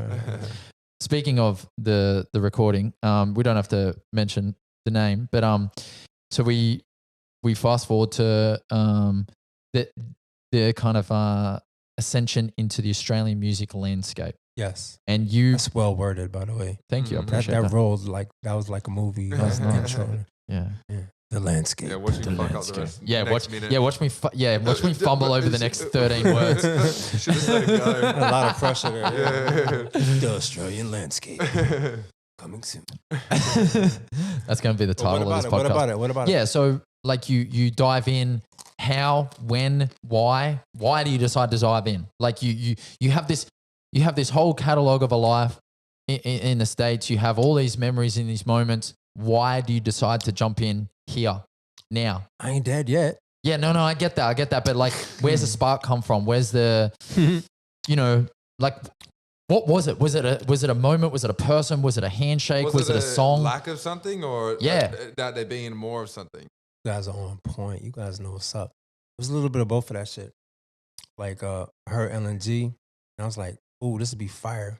How can I help take it to the next level?" I'm saying, like, what can I do that? What door can I open up? What chamber can I get into? What conversation can I start? That was it. And then it's just a challenge, like, to keep that going. Yep. And I'm forward, and I'm to the point. I'm not really here to bullshit, like, play games and finesse you and like, what we doing? Like, you know what I mean? Like, let's just skip the shit. Like, and that's the problem with a lot of people here. Like, they want to like finesse or like dance around shit. Yeah. Yo, we don't got all this fucking time. Like, I don't know what y'all talking about. Like, maybe because I'm older. So I'm moving like, I don't have a lot of time. Feel me? I'm not in my 20s. Like, I'm kicking it forever. Like, just gonna be in the scene for like 7 years. Were you like that in your 20s? What? Like, what you saying? Man, I didn't even listen. I'm gonna keep it a buck with you. Like, where I'm from, like, we didn't know we was gonna make it past 20, 21, 22. Nobody planned like that. You make it that long? Like, what the fuck? How? We dead or in jail? Like, I'm alive? Oh shit! I ain't playing for 5 years. I ain't saved for 5 years. We're living day to day. Yeah. And we didn't know we was gonna make it or not. Like, 10 years from now, fuck you talking about? That shit ain't happening. That's not even a reality. Yeah. Let me 10 get years? it. Let me get it today. It was so rare to even know people like 30s, 40s, 50s, like OGs. Right. Like, what? They died off. Like, what? They're in jail, locked up. Fucking half of us. That's crazy. Like, in my school, like, if you had a dad, you was like a nerd. Like, you was a geek. So crazy. You know, like, what? You have a father at home? Yeah. Kidding me? It's really that common. I know my father. I'm one of them. Like, yo, what you mean? Like, you got a dad? Oh, he's a good kid. He got both parents at home. Oh, shit. We go to your house. He got all the games and shit. You know what I'm saying? Mom's making... mom's working two jobs and shit. You know what I'm saying? Or dad working, or whatever. You got one parent at home, or you with your grandma, or your mom's on drugs, like your dad's locked up. Like, that's the reality. Are people trying to be friends with that person? Like, that has, because if... Yeah, absolutely. Because, they might try to line them up too, because he's a goody-goody. Like, he got games, rob him. Let's get him. For sure. He's a herb. Becomes a target. Yeah. Or he get protected by somebody that has less fortunate. So, Yeah. Okay, that's... I don't have a lot of time though. Like, I mean, I'm not dying of anything. But, I hear you. But like, I don't feel like I want to waste time. Yeah, that's fair. Every second a lot. Like on some motivational shit. Like, yo, we just had COVID. Like, that shit came out of nowhere. We didn't know the fuck. People just passing out, dying. Like, any amount of time wasted. Any amount of time. We don't even know. We're in like all kind of crises and like, bro, like, what are we doing? I'm trying to make history. What are we doing? This is a 10-year plan? Yeah. Can we accelerate it? Can we do 2 years, 3? Can we? Let's pick up the pace. Can we fourth quarter this shit? Yeah. Can you keep up with a fourth quarter run? Yes or no? Yeah. We going for a championship or we going semifinals? What we doing? You know what I'm saying? Like, you find people with that mindset and you fucking run. That's it. But this is that Ed Milet. It's not supposed to intimidate anyone. It's supposed to motivate people. Yeah, 100%. Totally. If this intimidates you, like, actually, it might not be for you. Yeah. That's the funny shit. Yeah. You know what I'm saying? Yeah. It's like, not everybody's going to jump in the ring and fight. God damn it. Yes or no? They'll talk that shit. They won't go in the ring. Yeah. They don't want to get embarrassed. Feel me? Yeah, 100%. It's different. It's levels to this shit, for real. Can you imagine if, like, you was in the amateurs and you was fighting since, like, 13, 12, 14 and having, like, 200 fights as an amateur? Can you imagine that as a kid? And then by the time you're like, you're 20, 21, you're a vet. Yeah. You got punched in your face thousands of times. You know how fearless and hard you would be? Yeah. You'd be like, yo, bro, I went to this bar with a bunch of fighters, right? Everybody was more dangerous than me, right? Everybody's like, I'm not even dangerous. I'm a good guy. But like, everybody's like solidified, like, champions in like multiple divisions all across the world and shit. Multi-fighters, all kind of shit, right? Yep. In the bar, I feel safe as fuck. Everybody got broke noses, cauliflower ears. Really bad. Motherfuckers could manipulate your joints, break your arm in like 3 different ways. Like, and then the calmest, coolest fucking people. Yeah. They done got punched, bled so many times. That shit is cool. Beef in the bar, like, what you gonna do? Punch him in the face? That's what I do for job. That's fun. Really? Come on, like. It's levels to this shit. That's what I'm trying to say to you. Like, Yeah, you know what I'm yeah. saying? It's killers and it's killers. Like, what we talking about? Yeah. Okay. Eh? No, I know exactly what you're talking about. I get to witness it. I mean, I get to witness it on the kind of like martial arts side. Like my coach Sam, like this dude is a fucking beast of a human, but just talks with this like stern calmness that I like. I just love hearing him talk. And that's what you want to be around. Like, you want to be around people like that. It makes you better. Yeah. It makes you, like, I was a shorty, like, playing basketball. Like, I was not the best. Like, but you got to play with people better than you. You got to be around people better than you, smarter than you. Yeah. People that have different skill sets than you. So you could pick up game from them and apply it, learn the template, and not be a master of all trades, but like trying to like get a general understanding of everything on the playing field. So you know a little bit about what everybody does. If you have a company and you hiring people in different positions, have to know their job description. Yeah. Beyond the job title. Because they could be telling you anything Mm-hmm. on those reports. If you don't know how to read this shit, you know what I'm saying? Yeah. Where do you think that because obviously that level of pace is something that is I see it as being a very American thing as far as like, you know, No, it's not. Well, the big hip hop meccas of like of the States, you know, LA, New York. Nah, take that away. No, we don't want to do that. We don't want to do that. Okay. So talk to me. All right. So you got to constantly upskill in any like field, right? Yep. So I came here and I was like, all right, I'm not in the music industry. I got all this experience, but I don't have no paper on me. Like, I'm not there's no, like, I don't have a degree. Yeah. How do you have a degree in fucking hip hop? Like, you know what I'm saying? Like, so. But if you could. Yeah. Motherfucker's got a PhD. Yeah. No, but check it. What did I do? I went to Berkeley online. Oh shit. I rolled myself. Oh shit. I got a master's in like business. Certificate in music business. Mm-hmm. There's like a whole bunch of different things: publicists, licensing, sync, music supervision, like ethical, you know, a whole bunch of shit. Yep. So you could constantly upskill at all costs, all the time, in any field you're doing. So it doesn't matter if it's music or not. Like, you know, like I don't want to give anyone the excuse here. I want them to like think forward, like with the shit. Like don't to not be stagnant. Yeah. Well, I guess what I was trying to say was there's a level of pace that does primarily exist like in other places. Like I But bigger cities move fast though. Yeah, that's a thing. Yeah. Look at Tokyo. Like everything's like how do we get our country, our scene to move faster? Like our lives depend on it, kind of thing. Because it feels that's important. Like you said, like it feels like other cities, they move like their lives depend on it. Because you like know, UK. because it does. You know, it's in a lot of situations. Unfortunately, that's the truth of it. Like that's where they come from. A place where like literally, I have to make it today because I might not get tomorrow. You know what we have? You know what we need though? It's kind of a lack of competition here. Yes or no? Amongst each other. I think it's a little bit too hip hop parade. Like it's a little bit too like kumbaya a little bit. Yeah. Okay. I feel like everybody want to be friends. Tell the truth. Yeah. There's nothing wrong with that. But isn't that sort of also the problem? Like that we need to low key come together more. Yes and no. You know what I mean? Like you mean healthy competition? You like, mean Like I mean like look at like hip hop competition. Hip hop competition. Yeah, like for real. LL Cannabis. Like you know Ice Cube and the way I don't know. Like just.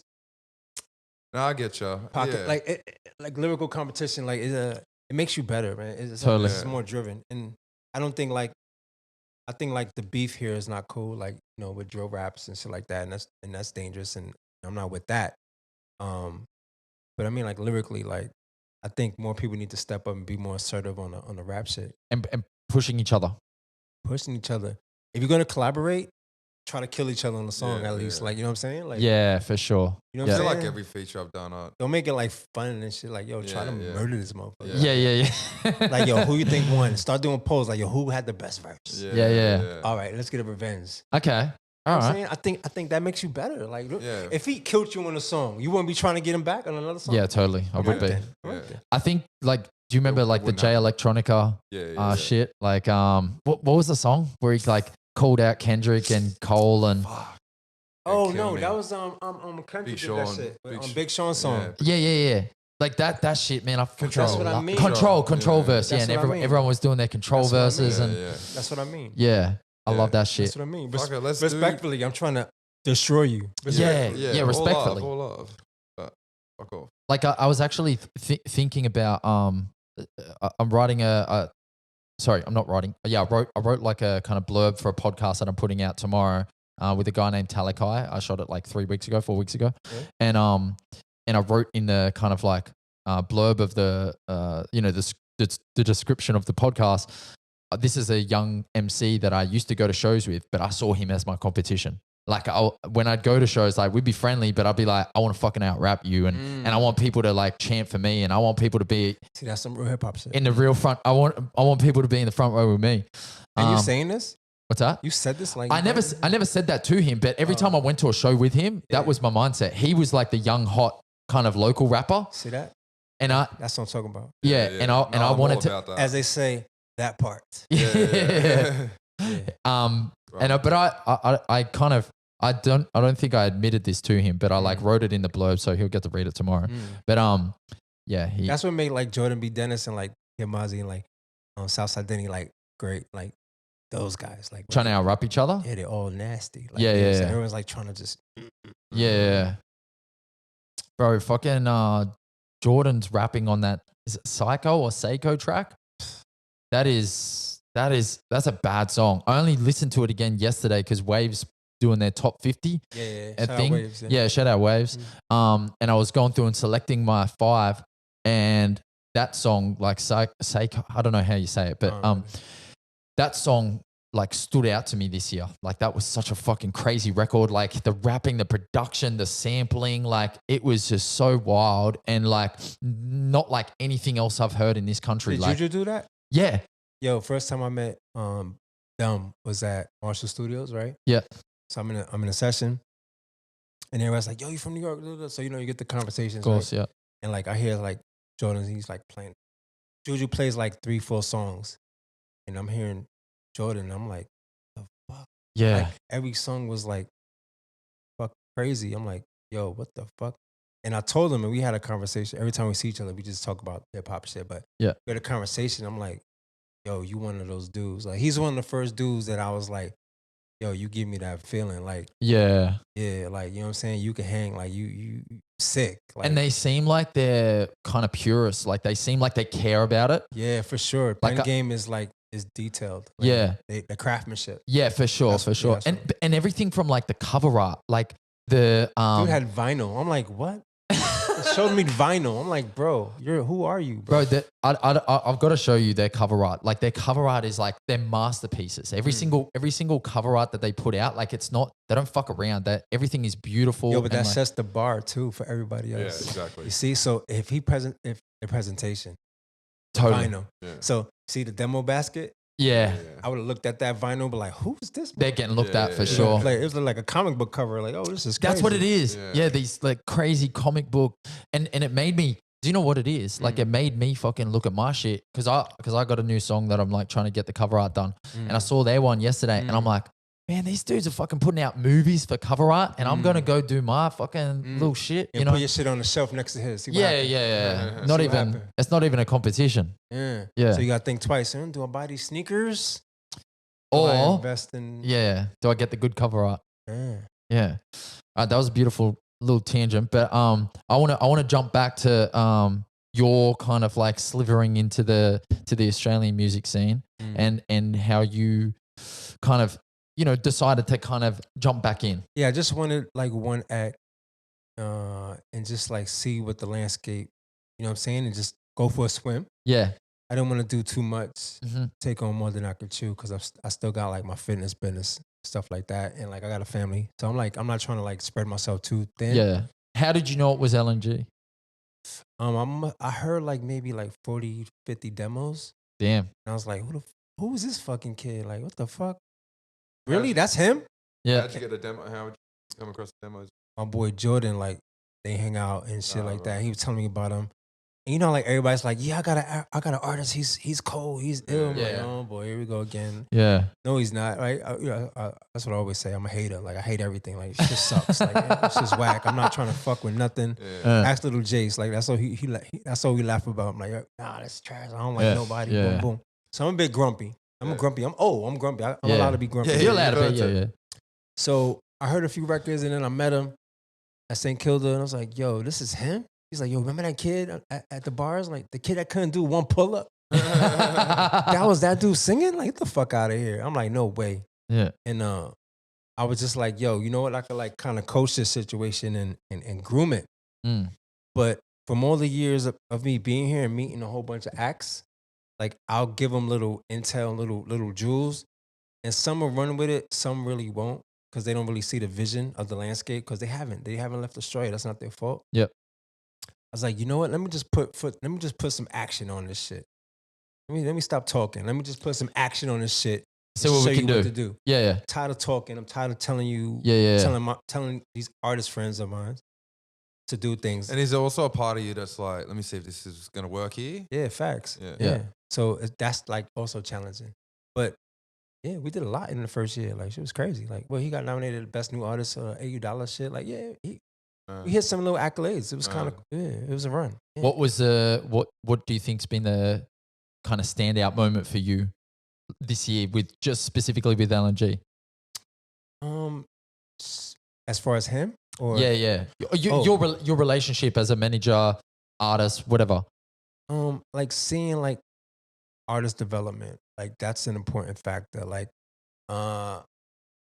seeing the growth, like, you know, getting him to trust his pen and like just writing about more diverse topics and like challenging him a bit. And that's not always easy with artists. Can you imagine you writing and me telling you like, yo, change your verse, change your hook? Yeah. And like, not like it's hard micromanaging you, but like, is that the best you could do? Like, that's it? I love that shit. Yeah. Like, yo, that's the next single. Like, is it? Yeah. Who said that? Me, yeah. Maybe to you. No, but it's all grooming them, like to get people tougher skin. Like, all right, so check it out. Like, so at a record label, right? How it really works, not how you think it works or what you read in the magazine, but from the real world, right? And you got a single, you test a single, you might throw it out on white label, white vinyl. 3 months of research. Really? Press and distribution. 3 months of it in the clubs, radio, ever. Yeah. You get the intel back to see if that's a single or not. If that's not, they put another single out, another 3 months. And this is before it becomes an official single.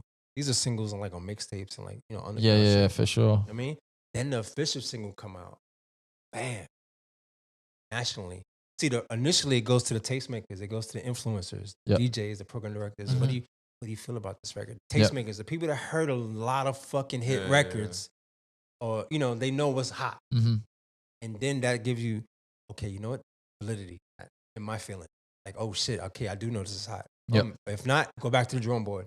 So you got to build enough. And you got to remember too, like a lot of artists have like fucking teams of writers. Labels have teams of writers at the disposal that can help you with your song. It's going to take chunks away from your publishing and writers. Yeah, but fuck, if they could get the hot fucking record.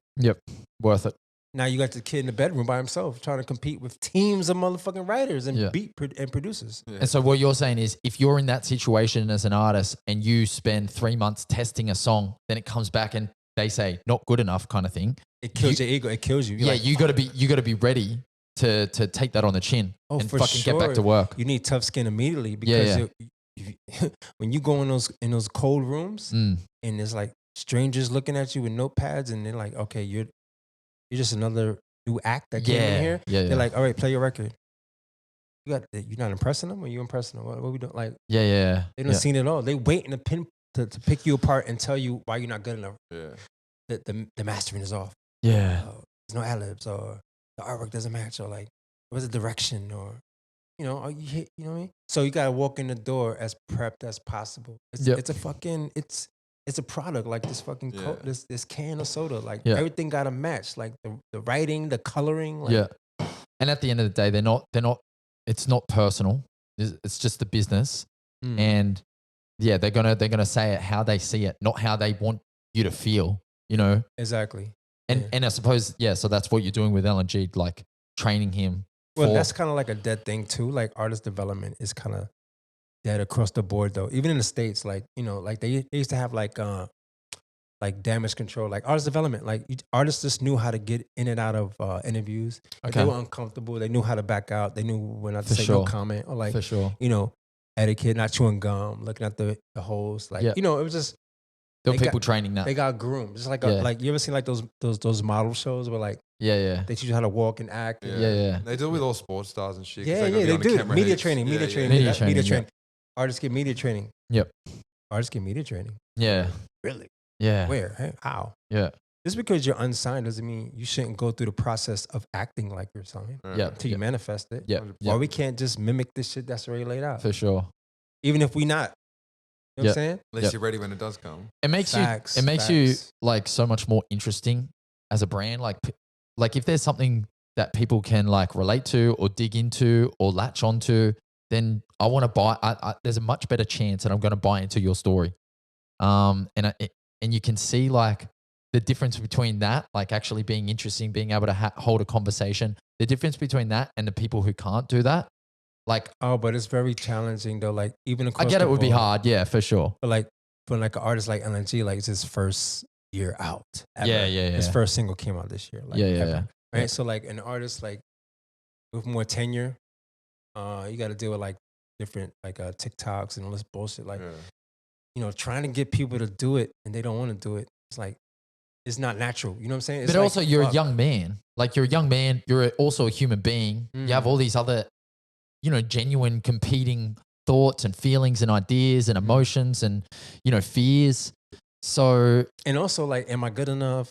Yeah, totally. You might not like your looks. Like, you know what I'm saying? You might have bad acne that day. You didn't have a haircut. You're like, fuck, I got to do a TikTok. Like, how do I edit? I got a green screen. I got to do reaction. And then it feels unnatural and it feels forced. And like, if you notice something now, a lot of stars like online are like influencers. They just got a platform. They don't even have talent. Like, and they're just like, millions of streamers, like, you know what I mean? So like you're competing with that. So keen to see those people, just like the video game, like it's wild. Twitch and all that. It's like, how do you keep up? I just want to do a fucking song. Yeah. Let me just fucking make my music. It's exhausting. Yeah, but that's the difference between content creators that just want to get famous and like genuine artists who care about the music. You know what I mean? There is a lot of like artists as well. There's people doing music that are more with that vision of like, I just want to make content. I just want to get famous. And then, you know, but ideally you want to be on the other side of the camp where and it's just so much intel coming in and out. It's like so much data. Yeah. It's like the health and fitness shit. It's like, how do I eat? How do I work out? This is the wrong way to do the exercise. Like, fuck it is. And then you see another video. This is the correct way. You're like, wait, but this guy, what the fuck? Doesn't stop. You're at the wrong angle. Like, and then your mate. Yeah. And then your mate's like, he's fucking super duper built and shit. You're like, I'm gonna listen to you. And isolate, not to concentrate. And it's so, like literally you'll have like videos on YouTube literally every 2 weeks talking about how the algorithm has changed. And you've just figured out how to add like a fucking caption to a video. Exactly. Yes. Or a new update or something. Yes. Like, fuck's sake. Oh, fuck. You just stressful. Yo, long story short, you gotta fucking love this shit. Yeah. 100%. Eat you alive. You're gonna love it. You gotta love it. You gotta be a little bit obsessed. No. You have to be absolutely obsessed. Yeah. Absolutely obsessed. That's and also like everything you've been saying prior to this, like last 5 minutes, none of it was connected to social media. It's all about shows, meeting people in person, networking, getting your music in front of them. Like, you know, social media shit is obviously important. There's a lot of value in it. You know, it's more important meeting people. Yeah, that's what I'm saying. Exactly right. Yeah. Like, there's way too much value put on that now, and people and artists stress themselves out. And it just becomes this like cycle of insecurity and doubt. Whereas you go to a show, you actually perform your songs and cunts are like, fuck. But this guy's real. Look at the thing. Look at one of the things that's missing, like engagement. Like people don't know how to engage with each other or talk, right? Like back in the day, like, you know, like on these dating apps, like I'm old school, like, you know, you just gotta meet people in person and make it awkward and shit. And that's the beauty of it though. For sure. I mean? Our shows, like every show we put on, we were talking about this only the other day after the Cash Cow show. The energy was just exactly what you want from a show. All the artists are networking, saying what's up. Everyone's there for everyone's set. Everyone's just like turning up. That's just fire. all love. Like that's how all the shows have been doing. And it's because at the beginning of the show, we see people just stand around. We introduce them to each other. We talk to them, make it feel comfortable. You got USB. You got meet all the artists. Yo, that's another thing too. Like I've been to a show and I've seen people like like you said, like just exit after every performance. Oh. It's like a nice pocket, and like, ooh, he's gonna stay Right. like this, and then like he had the majority of the crowd. Like, Yeah, boom, yeah, and he's yeah. not even the show headliner. He's Yeah, like yeah, a yeah. fucking opener. He's like, There's oh so shit. much of that. And then I seen like an empty headliner. Yeah. I'm like, oh, that's fucking Bro. crazy, right? So then I'm like, the fuck, like, is the star power really the star power? Like, you know what I'm saying? Like, Yeah. ooh, what's going on? Mm. But in New York, I remember, I know here, like, what's the average set time? It seems to me, I only been outside for a little bit, but it seems to be like 15 minutes normally. 15, 20. Yeah. I feel like that might be too long. Oh, really? See, in New York, yeah. right. Yeah. In New Does that York, mean there's way more people on a bill? oh, like when we used to do Just- shows, we used to just give quick artists like shows. 3 songs. Yeah, Mm. right. 3 songs, right? And it was just like you gotta remember, like I might have ADHD, like, you know, just like Yeah, attention yeah. deficit. Like you just, you know, I'm watching the song like 15 minutes, 20 minutes is long as fuck. Like I don't know none of these songs. Yeah. I can't sing along to it. Like I never heard it. Like if you can't get me in 3 songs, Yeah. You're fuck, not I want to gonna watch get 5 songs me. for, right? I No. mean, that's just straight up logic right there. Nah, but look, check the book. Like this is some real shit though. Yeah. Like This is a good point. Nah, this fuck is with New that. York City That's- shit. I don't know how y'all doing it out here, but like, Yeah. in New York City, like 3 songs, goddamn it. Like we not trying to be out there watching the whole concert of an unknown. Yeah. Like we don't even know this shit. I gotta listen to We got whole like 10 acts on. Yeah. 10 acts, Oh, and I we gotta listen to leaving. I gotta listen to your Oh, whole we- catalog. That happens. That happens. Yeah. Yo, Like- we gotta get to the pizzle. Like yeah. Now, What yeah, we yeah. doing? Yo, we did a show. I never forgot. Yo, Freeway, Rock, you know, state property, right? Mhm. We had a show, and this is like we made a mistake, and like we had Charles Hamilton on the bill. We had Graf. We had I remember Charles Hamilton. Amelia Rojas. We had like a whole bunch of acts on there, but my song was there maybe. I don't know, but Freeway was the headliner. Yeah. Yo, bro, we fucked that bill up. I ain't gonna lie, Yeah. we fucked it up. Like we had him waiting way too long. By the time he came out, man, it was like hardly nobody there. Yeah. What we should have did, but unbeknownst, because we just started throwing like shows Mm. when it was packed. They don't give a fuck who was in the slot. We should just put Freeway in on that Yeah, bitch yeah, when yeah. it was like the most packed. Because Yeah. look lit. Like fuck him being the headliner going on last. Yeah. For the Yeah. sake of going last because he's a headliner, so you go last. Yeah. That's the logic, right? Yeah. Now the logic is That's if everyone you stays. put him on when it's the most popping. Yes. Exactly. Yeah.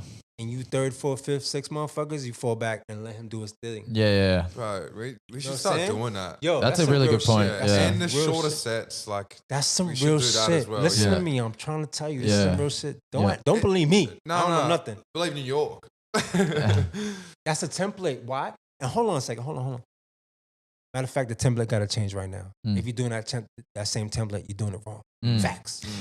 I will give a shout out to the Bodega Collective, One Studio, and not One Studio, but like Bodega Collective. They're a group from Sydney. They have this event called One Mic. Pass a Mic, Yep. where they'll have like 20 acts. They'll do one song each, and literally just like the next one will come on, do a song. Next one will come on, and they've had a lot of success with Yeah, that. that's sick. They've had a lot of success with that model. So Bro, you- listen. I'm not trying to be 5 hours watching 15 minutes. Yeah. yeah, No, and then there's an intermission. How many intermissions? yeah. Bro, Just do, yeah, you could fucking fit 2 shows. you know what's into crazy? that You know what slot. you could fit a fucking host that could be like, give me a little soft introduction of who the fuck I'm about to watch. If I Yeah. don't know you. Oh, I love that. You know what I'm saying? Bring the host back. That's something you used to do. I used to you host do all that. my That shit is shows. dope. Yeah, Like, fucking oath. that shit is Gives dope. any context. You got to remember too, like, it's really no engagement, right? Like, artists perform and like they leave in with like nobody's following them. They didn't even throw their hashtag Yeah, out. They yeah. didn't throw their Yeah. handle out. Oh, You're like, well, who's Fuck, I'm that? not doing that either. I haven't done that. I haven't done that I'll be recently. talking to everyone. That fucking get 'em to conversion, follow where's me. the conversion? Yeah. The conversion's I got shitty. some dude's Yeah. email. He's like, I was like, yeah, follow I'll give you us. one. I'll give you one. I hired my friend Diana. I gave her like $50. Gave her a little chart, you know, like the teacher shit. the little- Yeah. Yeah. This is Clipboard? what we I said, yo, go get emails. go get. Yeah, Yeah, This yeah. is what we got. She wild pretty too. Yeah. Go get emails. She had it covered. She walked. Is she? Yeah. Everybody trying to get her phone number, all this and that. She came back. She like, I got all the emails. I'm like, all right, thank you. Like, can I go home? I'm like, yeah, bye. Yeah. Job done. Fucking off. See, that's a little. Luke, we're gonna have to put a little bit of lippy on you. Bit of lippy, bit of do eyeshadow. it. Send you around the room. Show a bit of cleavage. No, we don't have to go that far. Just Lippy should do it. I mean, that's my moneymaker.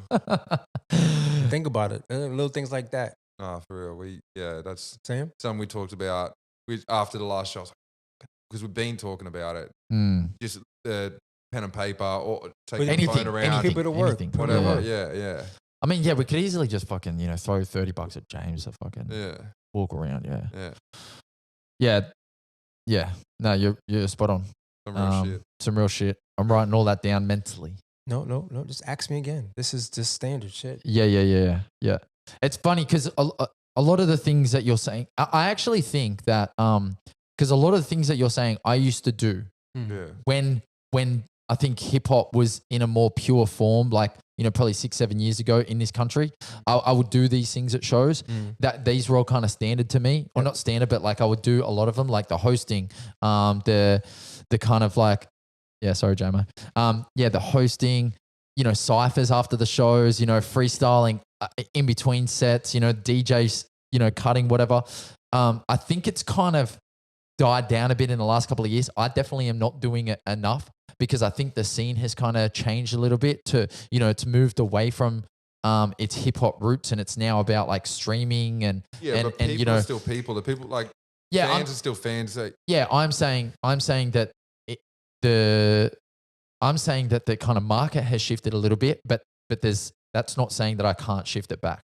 Like just because people think they want something doesn't mean they have to get it. Like, but I'm saying that the people in the crowd, people you're trying to get to come to shows, they are still people that you got to convince, whether it's now or 7 years ago. Like this, yeah, I mean? Like taking absolutely. emails, talking to them, getting engagement. Yeah, for sure. That sort of shit is like that's the bread and butter. I know for a fact that I need to go back to that because that stuff works. It's engagement, it's community, it's real. What I'm saying? But aside from the music industry and artists and how they're being, shows are still shows. Like people still got to show up. They've got to want to see the artists. They've got to know what's happening. They're still going to get.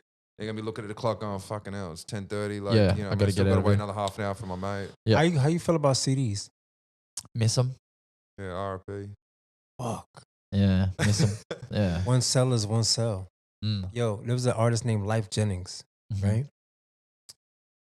He's from Philly or somewhere, whatever. He started selling CDs across the street from Virgin Megastore, 14th Street. He got famous. I think he won a Grammy, shit like that. But when he first started, he was selling his CD in the street $1. So he was the first dude I saw sell a CD for $1. I'm like, oh, that's cheap. When normally it was like $5. Yeah. Even if it was an album, it's like $5. Standard. Yeah. Yeah, little jewel case, insert, boom, it costs, right? Little glossy shit, little graphics on the CD. That's how he got on. And you could sell like 100, 200, 300. He was making 200, 300 a day in the street. That's good money. Like 5 days a week. Are you kidding me? He was way up and his profit margin was insanity. Yeah. Because then you can get more CDs next time. Fucking stream what, like 1,500 streams or fucking, come on, this is trash, bro. And $1 million streams for $4,000? Yeah, exactly. Bullshit. And if you the thing is like, you're never not going to buy that CD. Like if a guy walks up to you with the confidence and the braggadocio to just go, hey, you know what? This is what I do. Just try me out. Yo, but if you made the CD insert art, that's different. Yeah. If you made that shit look like Fly Guy of Juju shit, like If you made it, if you actually go to that extra level, packaged it crazy, it's impossible to. You'd be like, oh, that's crazy. Yeah. Why are you thinking? Are you just asking as a conversation starter, or are you thinking about? I'm just saying, bro. Like, yo, man, I missed it. Like, I feel like I missed the hand-to-hand era, like the real shit era, like hand-to-hand combat, that street shit. Well, you have to agree that a CD is essentially like a vinyl now in comparison, like as in it's a collection. Digital. Yeah. It's a collector item. My car got a CD player. Yeah. Like it ain't all the way dead. Yeah. It might still be at shows. It's merch. You know what I mean? Like, that's what I'm saying. Like, what if you can sell like 20 to 30 CDs a show? Let's just say. $5-10 a pop. Like, and you got a little table because we know like hardly anyone can afford having merch. Yeah. Right? Unless you got a situation. You know what I'm saying? So what else do you sell? What can you sell? CDs are pretty much the perfect thing because it acts. I feel like it acts as a piece of memorabilia. Exactly. Because all the tickets are online now. Yeah. So you're not getting physical tickets. But check this out. You could put the CD as part of the ticket. Yeah. Buy a ticket. Yeah. The CD, but count the CD as a sale. Yeah. Fuck yeah. As a separate, just buy a ticket. Wait. Buy the ticket. Cool. Yeah. Buy the ticket. CD. Get a free CD. Yeah. or whatever. But like you You're could giving the CD out the upsell show. it, Yeah. and every CD signed or whatever. Yeah, you know what I yeah. mean? Little Yeah. package. Yeah, like when I think Ja Rule came here, he was doing like $100, like get a photo with him on the side, like first 50 people, whatever. Yep. Yeah. So like it's little Little bits like that. Yeah, you could easily do like, ticket to the show, $10. Ticket to the show with CD, $15. Yeah. Ticket to the show with CD signed, $20. facts. Yeah. Yeah. Shit, write that down. Cut me in. No, for Stop sure. playing. Yeah. Stop playing. Will's happening. getting his piece for sure. Yeah. Cut me in. That's it. You know what I mean? Because like everybody want to leave with like something physical. Well, that's it. And And even the sometimes, tickets Can is you fucking- imagine like if you just had a CD of like the next big artist, yeah. like before it was popping? Yeah, Yeah. yeah. You know, I actually own DMX's fucking demo. I have it. You do? The demo. It was like That's 20 crazy. songs. It's like some of the songs that's on Hell is Hot. Like, Yeah, on there. fucking It's like hell. within a different beat or whatever. Yeah. Like that's just. I got 50's demo too. Mm. Y'all gotta remember this is normal hip hop shit though. Yeah. But like Yeah. before So what- like the record deal, like the demo. Yeah, I get you. That's fire. Yeah. Just from Yep. being That's sold some- in the street or because you're working Yeah, at in a the street, place? in the Yeah, street. yeah. But that's what it is. Mm. The next big artist, you be like, yo, I got that boy. I could bootleg it. Well, Yeah, shit. yeah. Nobody heard this. Y'all forgot about this shit. And how about 50? Didn't he? He got people. He had. Oh, he had a little hustle. Yeah, he was giving it to him intentionally because they were always shutting down the people who were flipping it and like illegally copying it. But he gave it to all them intentionally. Yeah, they Something like like that, didn't he?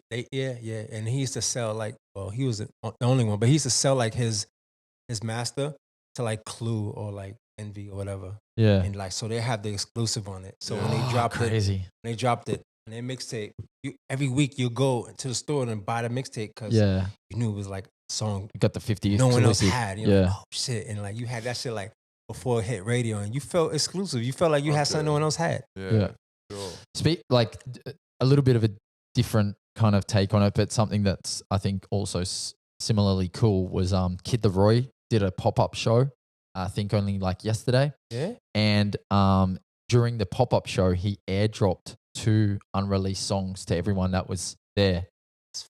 Yeah. And Wow, we not airdropping Yeah, I songs. know. that was Yeah, right. so I almost airdropped someone a song in a shopping center today. I was like working on it and I pull up my laptop and it airdropping it to my phone. I'm Yo, I'm doing that. We doing Yeah, that. yeah, yeah. Say no more. have to. Yo, He- Killer Because Boy, we people taking can't that. all someone just has to press accept. And Yep. if you're in some public, I mean, obviously, if you had a show and you actually Well, can you interacted you with can it- stop the show and be like, yo, I'm gonna airdrop my song right Yeah, now. Who wants it? exactly. Exclusive. I mean, Yeah. it's a pretty fucking cool idea. And Even if not on the stage, after if you can't have speaking to people, we can at least do it then. Like if no, you want it, there it is. I think on the stage, like Yeah, stop yeah. everyone, because I think but are you airdropping the entire song? Because if you put up on Spotify, whatever, are they gonna go stream it?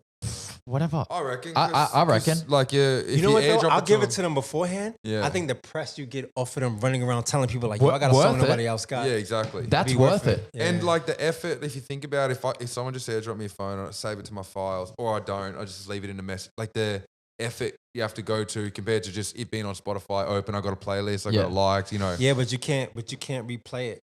No, that's on what I'm file. saying. Like, That's you what I'm only play saying. it If one you, time. if you save it to your files, you'll be able to like go back in and play it. Yeah. But again, you know what I mean? Like, it's too much. It's too much. It's too much effort. Yeah.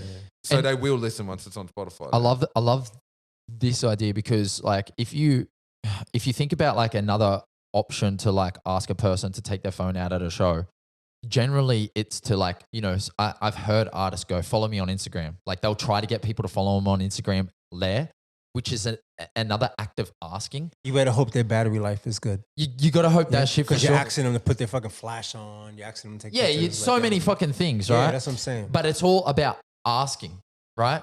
This is giving. If you're at a show and you're playing, the fan already thinks they're getting everything. But if you go, hey, let me give you a song, like that's fucking amazing. Yeah, I mean, it'd be a pretty cool experience if you're you feel like you're just going to rock up, and it's like if an artist throws. Well, I mean, the artist is not going to throw a pair of undies at you, but like if a cricketer takes off their glove and throws it into the crowd, like or the baseball, you feel like you've got everything, but if you get that little extra something, holy shit, that's a night you will never ever ever forget. So, yeah, I'm definitely going to try and find a way to weave that into our next show. Luke, write that down. For sure. No, You're talking about airdropping or CDs? airdropping Yeah. and CDs. Fuck it. no, but definitely the airdropping thing. That's definitely easy to like. Just whatever the next single is, go to a show. Yeah. Hey, this is unreleased, but you guys, because you came here tonight and you came to watch my set, you get that shit exclusively. All right, I'm gonna jump ship now. So earlier we kind of we did talk about the Australian music landscape and how the pace is a tiny bit different compared to other parts of the world. I think, and we touched on this earlier, but the infrastructure not being kind of like set up the right way. Well, we need like the so-called gatekeepers, like to be actual fans. Yeah. Of the music. Okay. Like how is like some of these people gatekeeping and they have no boots on the ground? Yeah. They not at any of the events. Yeah. How is that possible? Yeah. And do they even like hip hop? Do they even like hip hop? Yeah. How they got a job? They got a job because they got the certificate from university. Like that's crazy. Like, you know what I'm saying? Like, do you feel like it's an entitlement thing, or do you feel like it's like, resting on your laurels? Well, I mean, look at the recruitment process, right? How they get people to fulfill to get these job titles? Yeah. They're not in the streets. They're not at the events. Yeah. Scouting. Yeah. They've probably just been working at the station for 10 years. Just been long enough. Yeah. So it's already a disconnect. Like, I mean, who the hell is this chick? She's in charge of so-and-so and so-and-so, and like she's calling the shots on your culture. Like, that's crazy. Yeah. She didn't even been to the laundry bar. Like, that's crazy. Yeah. I mean, you got to go to laundry bar. Even if, you got to go. You can't even knock it. It's just the hustle. That's the grind. You shouldn't look down on it. Like, the laundry bar is part of the stepping. It's like the Apollo. Like, no matter how big someone got, like they had to go through Apollo. They had to go through it. You gotta, and then some of them, even they came back. 100%. You gotta celebrate it. Oh, you got to. Fucking over. I don't give a fuck if you go platinum, come back to the laundry bar, turn that shit up. Yeah. You know what I'm saying? That'd be unreal. Sell that shit out. Pack that shit out. Boost it up. Yeah. Boost it up. So everybody else that performed, they're like, oh, fuck.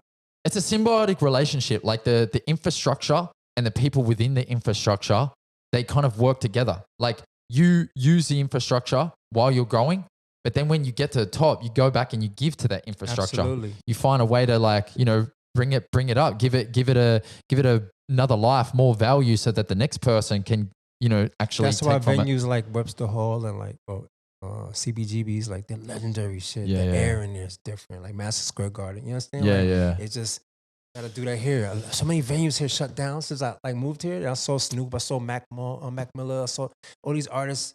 I remember SB's closed down for a hot second. I saw De La Soul and Mobb Deep there. Like they shut down for a minute, but like so many venues here are shutting down. Yeah, we got to celebrate this shit. So. I think it was particularly bad in Sydney as well, because I had the lockout law situation that ran through there. So a lot of the inner city venues, ones with like 30, 40 years worth of music kind of history, that's sad. They were getting shut down. I played this venue in Oxford Street, on Oxford Street. I think the Establishment or something like that. Spectrum was the actual name of the room. And the guy who ran sound there, he'd been running sound at this venue for like 24 years or something like that. And they had to shut down because of the fucking lockout laws and the fact that business just dried up. And like, that's a man with like so many stories. He snuck into that venue, I think, when he was like 16 or 17, and then managed to get a job. What is it now? Like a 7-Eleven, like a mall? I don't know. Probably Shit ain't right, bro. Probably apartments. Shit ain't right. I'm so glad that when I first got here, I hit mad venues up. Yeah, I was like seeing what the temple was. I went to like all these events. It was like this little spot near Docklands, sort of kind of like I saw Post Malone and I saw the Roots there. Oh, like, wow. So random. Like, wow. It's not even there no more. Like, the fuck? Oh, really? Okay. It's just crazy. Yeah, that's very sad. I got all the tickets though. I keep all my stuff. we know. We know. We figured that shit out. But yeah, it's sad because like, how can like the generation now or the generation after us go like talk about like these spiritual moments, like, defining moments, how can they talk about that if the shit doesn't even exist anymore? I mean, obviously they still can. You can pass those stories down, but like to be able to go to the venue and to go, oh, I'm in the venue that such and such did that thing. Like that's a whole. It hit different. Yeah. Yeah, it hit different. Yeah, totally. What do you think is like specifically, what do you think is lacking in Australia as far as infrastructure goes? Like, I guess we touch on the kind of like the radio aspect of stuff, like people needing to be fans to have boots on the ground. I think like college radio, community radio. I think artists should like really engage that a little bit more. Stop looking at like the big stations. Start hitting these little community radio shows. Like you ain't better than them. Like they need music too. Like interviews too. Yep. Go hone your skills. It's like you go practice at laundry bars. The same shit. Yeah, for How sure. you go get up at Kada and Triple J? You don't know what you're talking about. You stumbling. You sounding crazy. Yeah, yeah. And you didn't hit like your local community radio show that's around the corner from you on a local bandwidth. You got to spend the last 12 months practicing, or at least kind of getting familiar with At the least question these and answer locals thing. are playing your record every day or every 2 days, every week or whatever. Yeah, and you put have a some respect relationship on with that. them.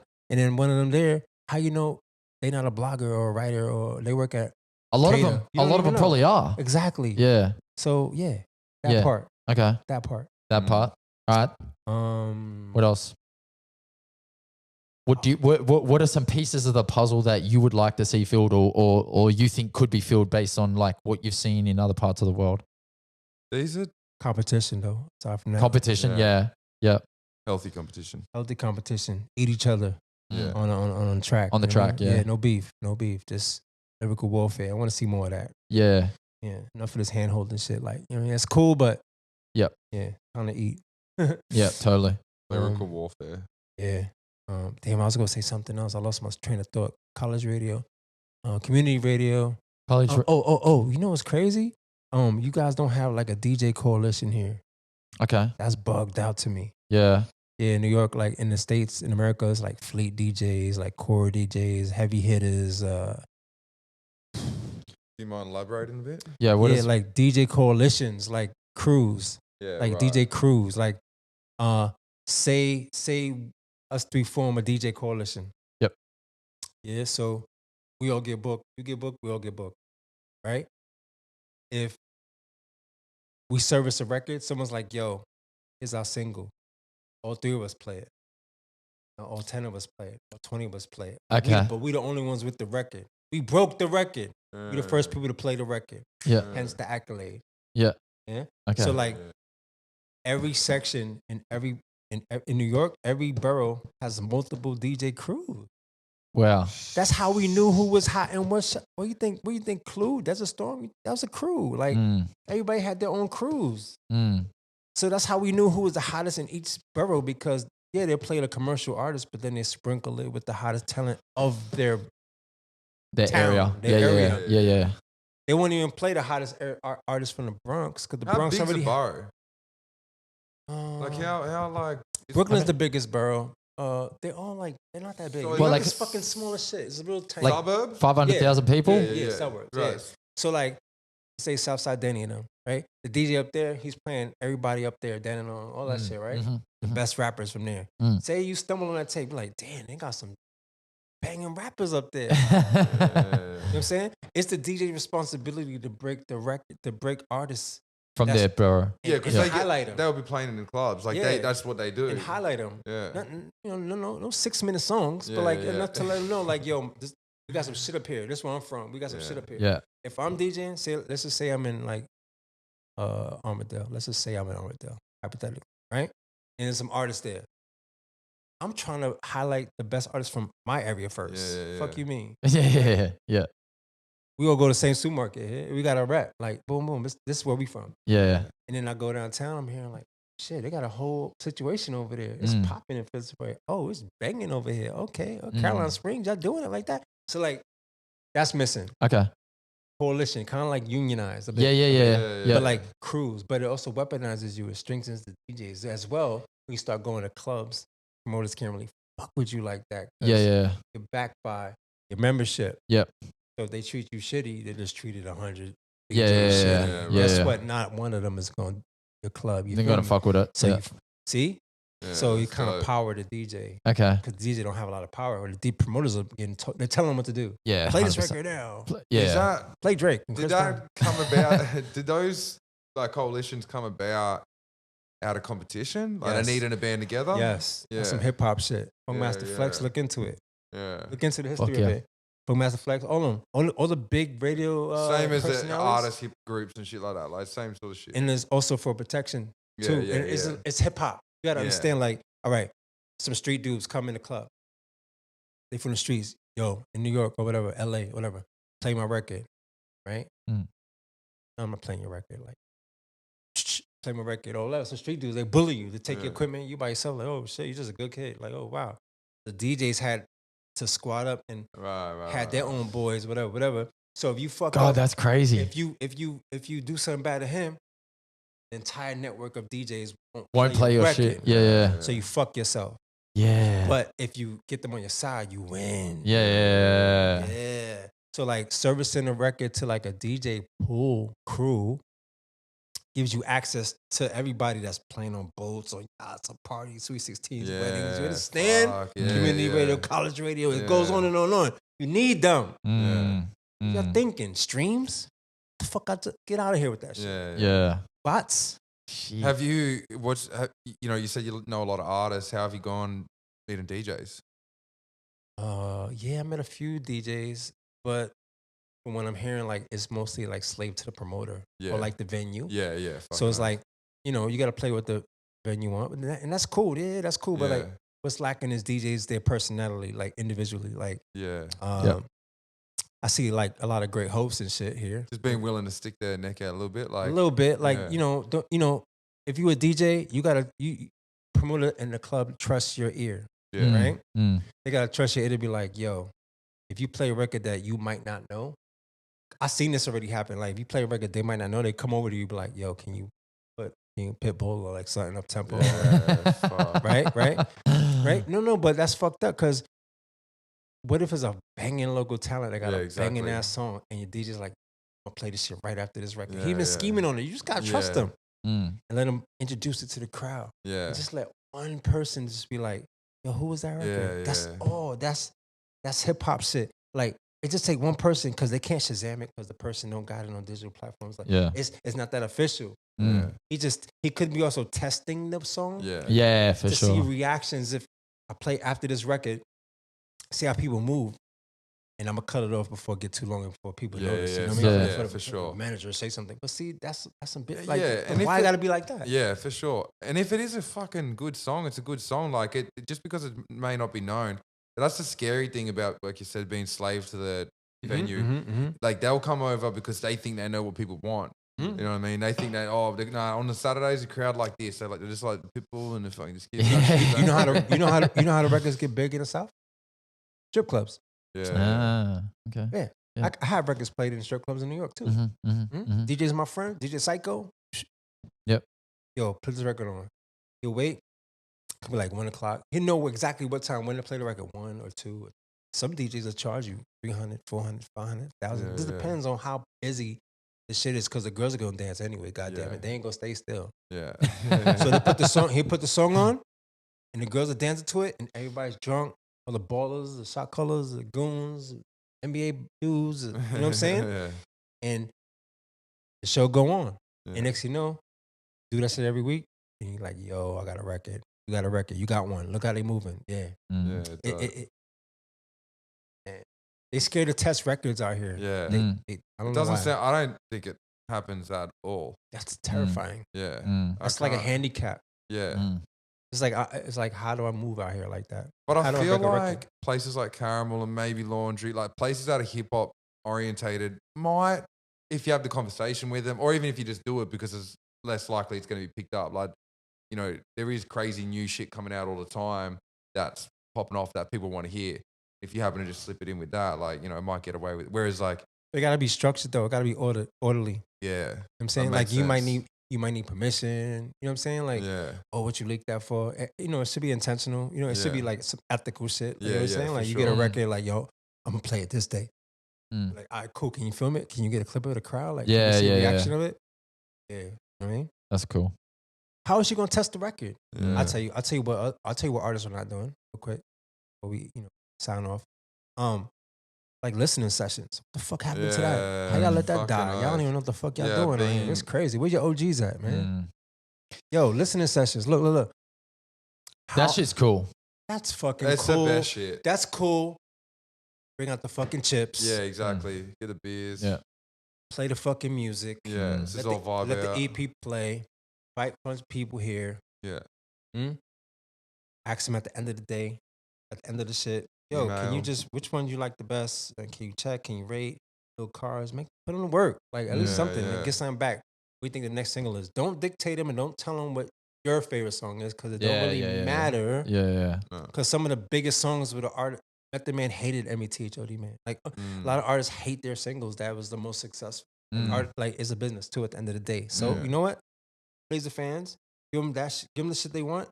Might be surprised, like wow, they really like this song. Okay, y'all give them, at the end of the day, you gotta give them what they want. Jordan B. Dennis was telling me this the other day at Marshall Studios. He's like, yo, I make music what people want. I'm not boxed in. He likes to be creative with his sound. That's why his sounds are different. And people will gravitate. You don't know what they're gonna gravitate to. And they might pick one song and that's like millions of streams. You're like, holy shit, that's crazy. And then to fulfill your little ego shit or whatever, like, okay, you might go back and then come back to the boom bap shit, street shit, or whatever you want to do. Yeah. And it's not going anywhere. That'd be nice and fulfilling. And then you could like, okay, won't be successful, but at least you got your creative nut off. Yeah. And then you come back and give the people what they want to get. So it's a balance. So it's a balance. And everyone's pleased. But at the end of the day, you're not streaming your shit thousands of millions of times like people are. Yeah, totally. Facts. But the listening have party. the listening session.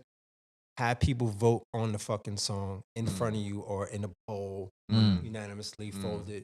What's your favorite song on this shit? Here's a 6 song, 7 song, whatever. Put in a bowl. Something easy and light. Nothing too fucking crazy. It don't need to be technical. We're missing that part. I'm doing that. That's free. I mean, to be fair, we did kind of do it with adrenaline. Action potential. Yeah. Remember we got everyone that was in our house at the time. Oh yeah. I mean, it's not really the same thing, but yeah. I mean, it's still the more ears, the better. Like, just more feedback. Like, I'm thirsting for that shit. I'm always sending it to anyone. Exactly. Like, give me anything. You like, gotta get out your head. Like, you're too critical. Yeah. You're too. I want you to tell me your own shit. Head. Like, you gotta think of these big companies that do like R&D on their product. Like, well, as you said, like 3 months. They'll R&D a single in the clubs. You don't think they R&D? And then it still might not be good enough. Yeah, exactly. Oh, fucking studies. Forever. Yeah. Forever. It's a science. You be like, yo, do the song. We thought this was too. You know, everyone has their own, like, no, everybody got their own shit. Like, oh, the intro's too long, or this and this and that. You can't please everybody, but you should be. There's a lot of, you can minimize the risk. There's some intel on there because we're all just doing it, just us, like this to say. And like, if there's a village, like, giving you feedback, oh, wow, maybe I could, like, nip, stream, and clip, and groom, and finesse, and mold this a little tighter. It only gonna help you. Yeah. Some shit's ridiculous though, but you know what I mean? Like to your brand, it's kind of like precious. You gotta fucking it's your product. It's not you. Yeah. Facts. That part. Yeah. And you can't get caught in a fixed plane. You always gotta stay in a growth mindset. Yeah, facts. Yeah, you know about that. Yeah, but you always gotta stay in that. So nothing's really locked. So like say you drop your project, 6 songs, 7 songs, whatever the fuck it is, right? Yeah. At any given Sunday, you could drop a deluxe. I don't know where everybody's stuck. Like SZA, Summer Walker, she dropped the deluxe like 2 years later. Like it don't even matter. Look at Killer Roy. He 3-4 times a sick. He called it a mixtape. Like we know it's an album. Yeah. Feel me? Not fooling anyone. We know it's an album. I'm gonna just call it a single. It's like put 12 songs on it. Yeah, a single. big ass single. Yeah. You know what I mean? Like it's a lot of ways to finesse it. If being agile. You being agile, correct. And being able to bend and flip. Like it's rules, it's parameters, but it's not real parameters. It's all meant for us to reality bend. Yeah. Think about it. Like you got a single and you like your third verse or the instrumentation or it's too long. You could drop a single that's short and put an album version that's longer. Totally. Yeah. You could have a remix on the album as an additional song. Throw that shit on deluxe. Like there's no real scraps. You can even put demos on top of your EP at the end. Yeah. The demos that didn't make it. Look at the Thriller 40th anniversary. Yeah. The end of it had all the demos of like all the songs. Even Donda. Kanye Facts. did fucking a whole nother release, like so many extra verses. And that's how you regurgitate your single. Yeah. And you actually trigger the algorithm again. And it's a way of repitch. And it's a way of using, like every artist you know, we'll come back to this so many times with like the things that you don't want to do. You just want to make music, right? Yeah. This is a way, like doing this sort of shit is a way to actually just keep making music and letting the music keep recycling and bringing streams and people back in. Yeah, you still do your marketing and videos and whatever, but like you can keep releasing music. That's the main thing you want to do. Yeah. And I wrote a quote today, keep the main thing the main thing. Yeah. I'm sure you would have heard that before, but like that's it, man. Like, and that's such a big thing, like key to that. I actually think that the way that the kind of economy, the music economy looks at the moment is actually pushing that idea again. Yeah. So like, But I reckon and what only I mean big is- artists get it though. That's what I'm saying. yeah, I agree. But what I'm saying is like TikTok, Spotify, kind of bumping the algorithm. But that's out means- of because they need content. They want content.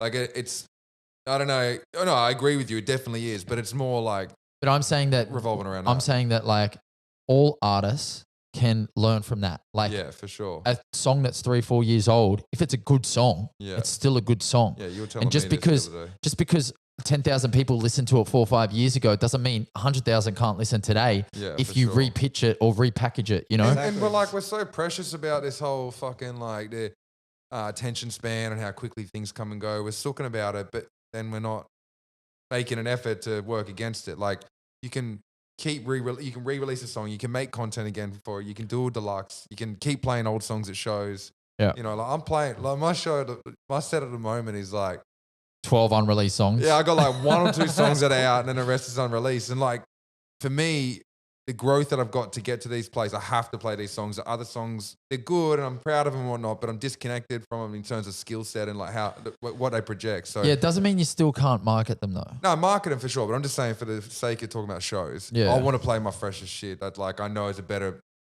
Representation. of Yeah, it. yeah. But off the stage, Mm. like fucking run that shit. Yeah. Mm-mm. Real talk. Have to start sending you an invoice, bro. Yeah. Are we? You know what Am I I'm saying? charging by the hour? Are you charging me by the hour or? Tell you about Is the it battery life. Every time, per every time your battery die, you know what I'm saying? I need more chips. Damn. Right now, my shit is empty. So Yeah. it's looking like, you know what I mean? You owe me Hey, something. everything in moderation, including battery life. Oh, Yeah. shit. Yeah. All right, You all right. just These gotta are my chill own with words. it. These are my own words on it. That's grimy, bro. That's how they do. So we apologize for that. You come into our house as a guest and we start using your own words. He's like against one you. bag of chips per guest. I'm gonna have my rider filled out. Like, I'm gonna have chicken bucket. Bro, Hennessy we're on a budget out here. All right. I got you the good shit though. Yeah. I'm not mad. We got Cokes on deck. Yeah. I ain't mad. I ain't Espressos. mad. It's all good. It's all good. I reckon we'll wrap it up here. William Gone, thank you so much for being on the podcast. Thank you for sharing your insight and wisdom. For sure. I hope you had fun. Yeah, definitely, man.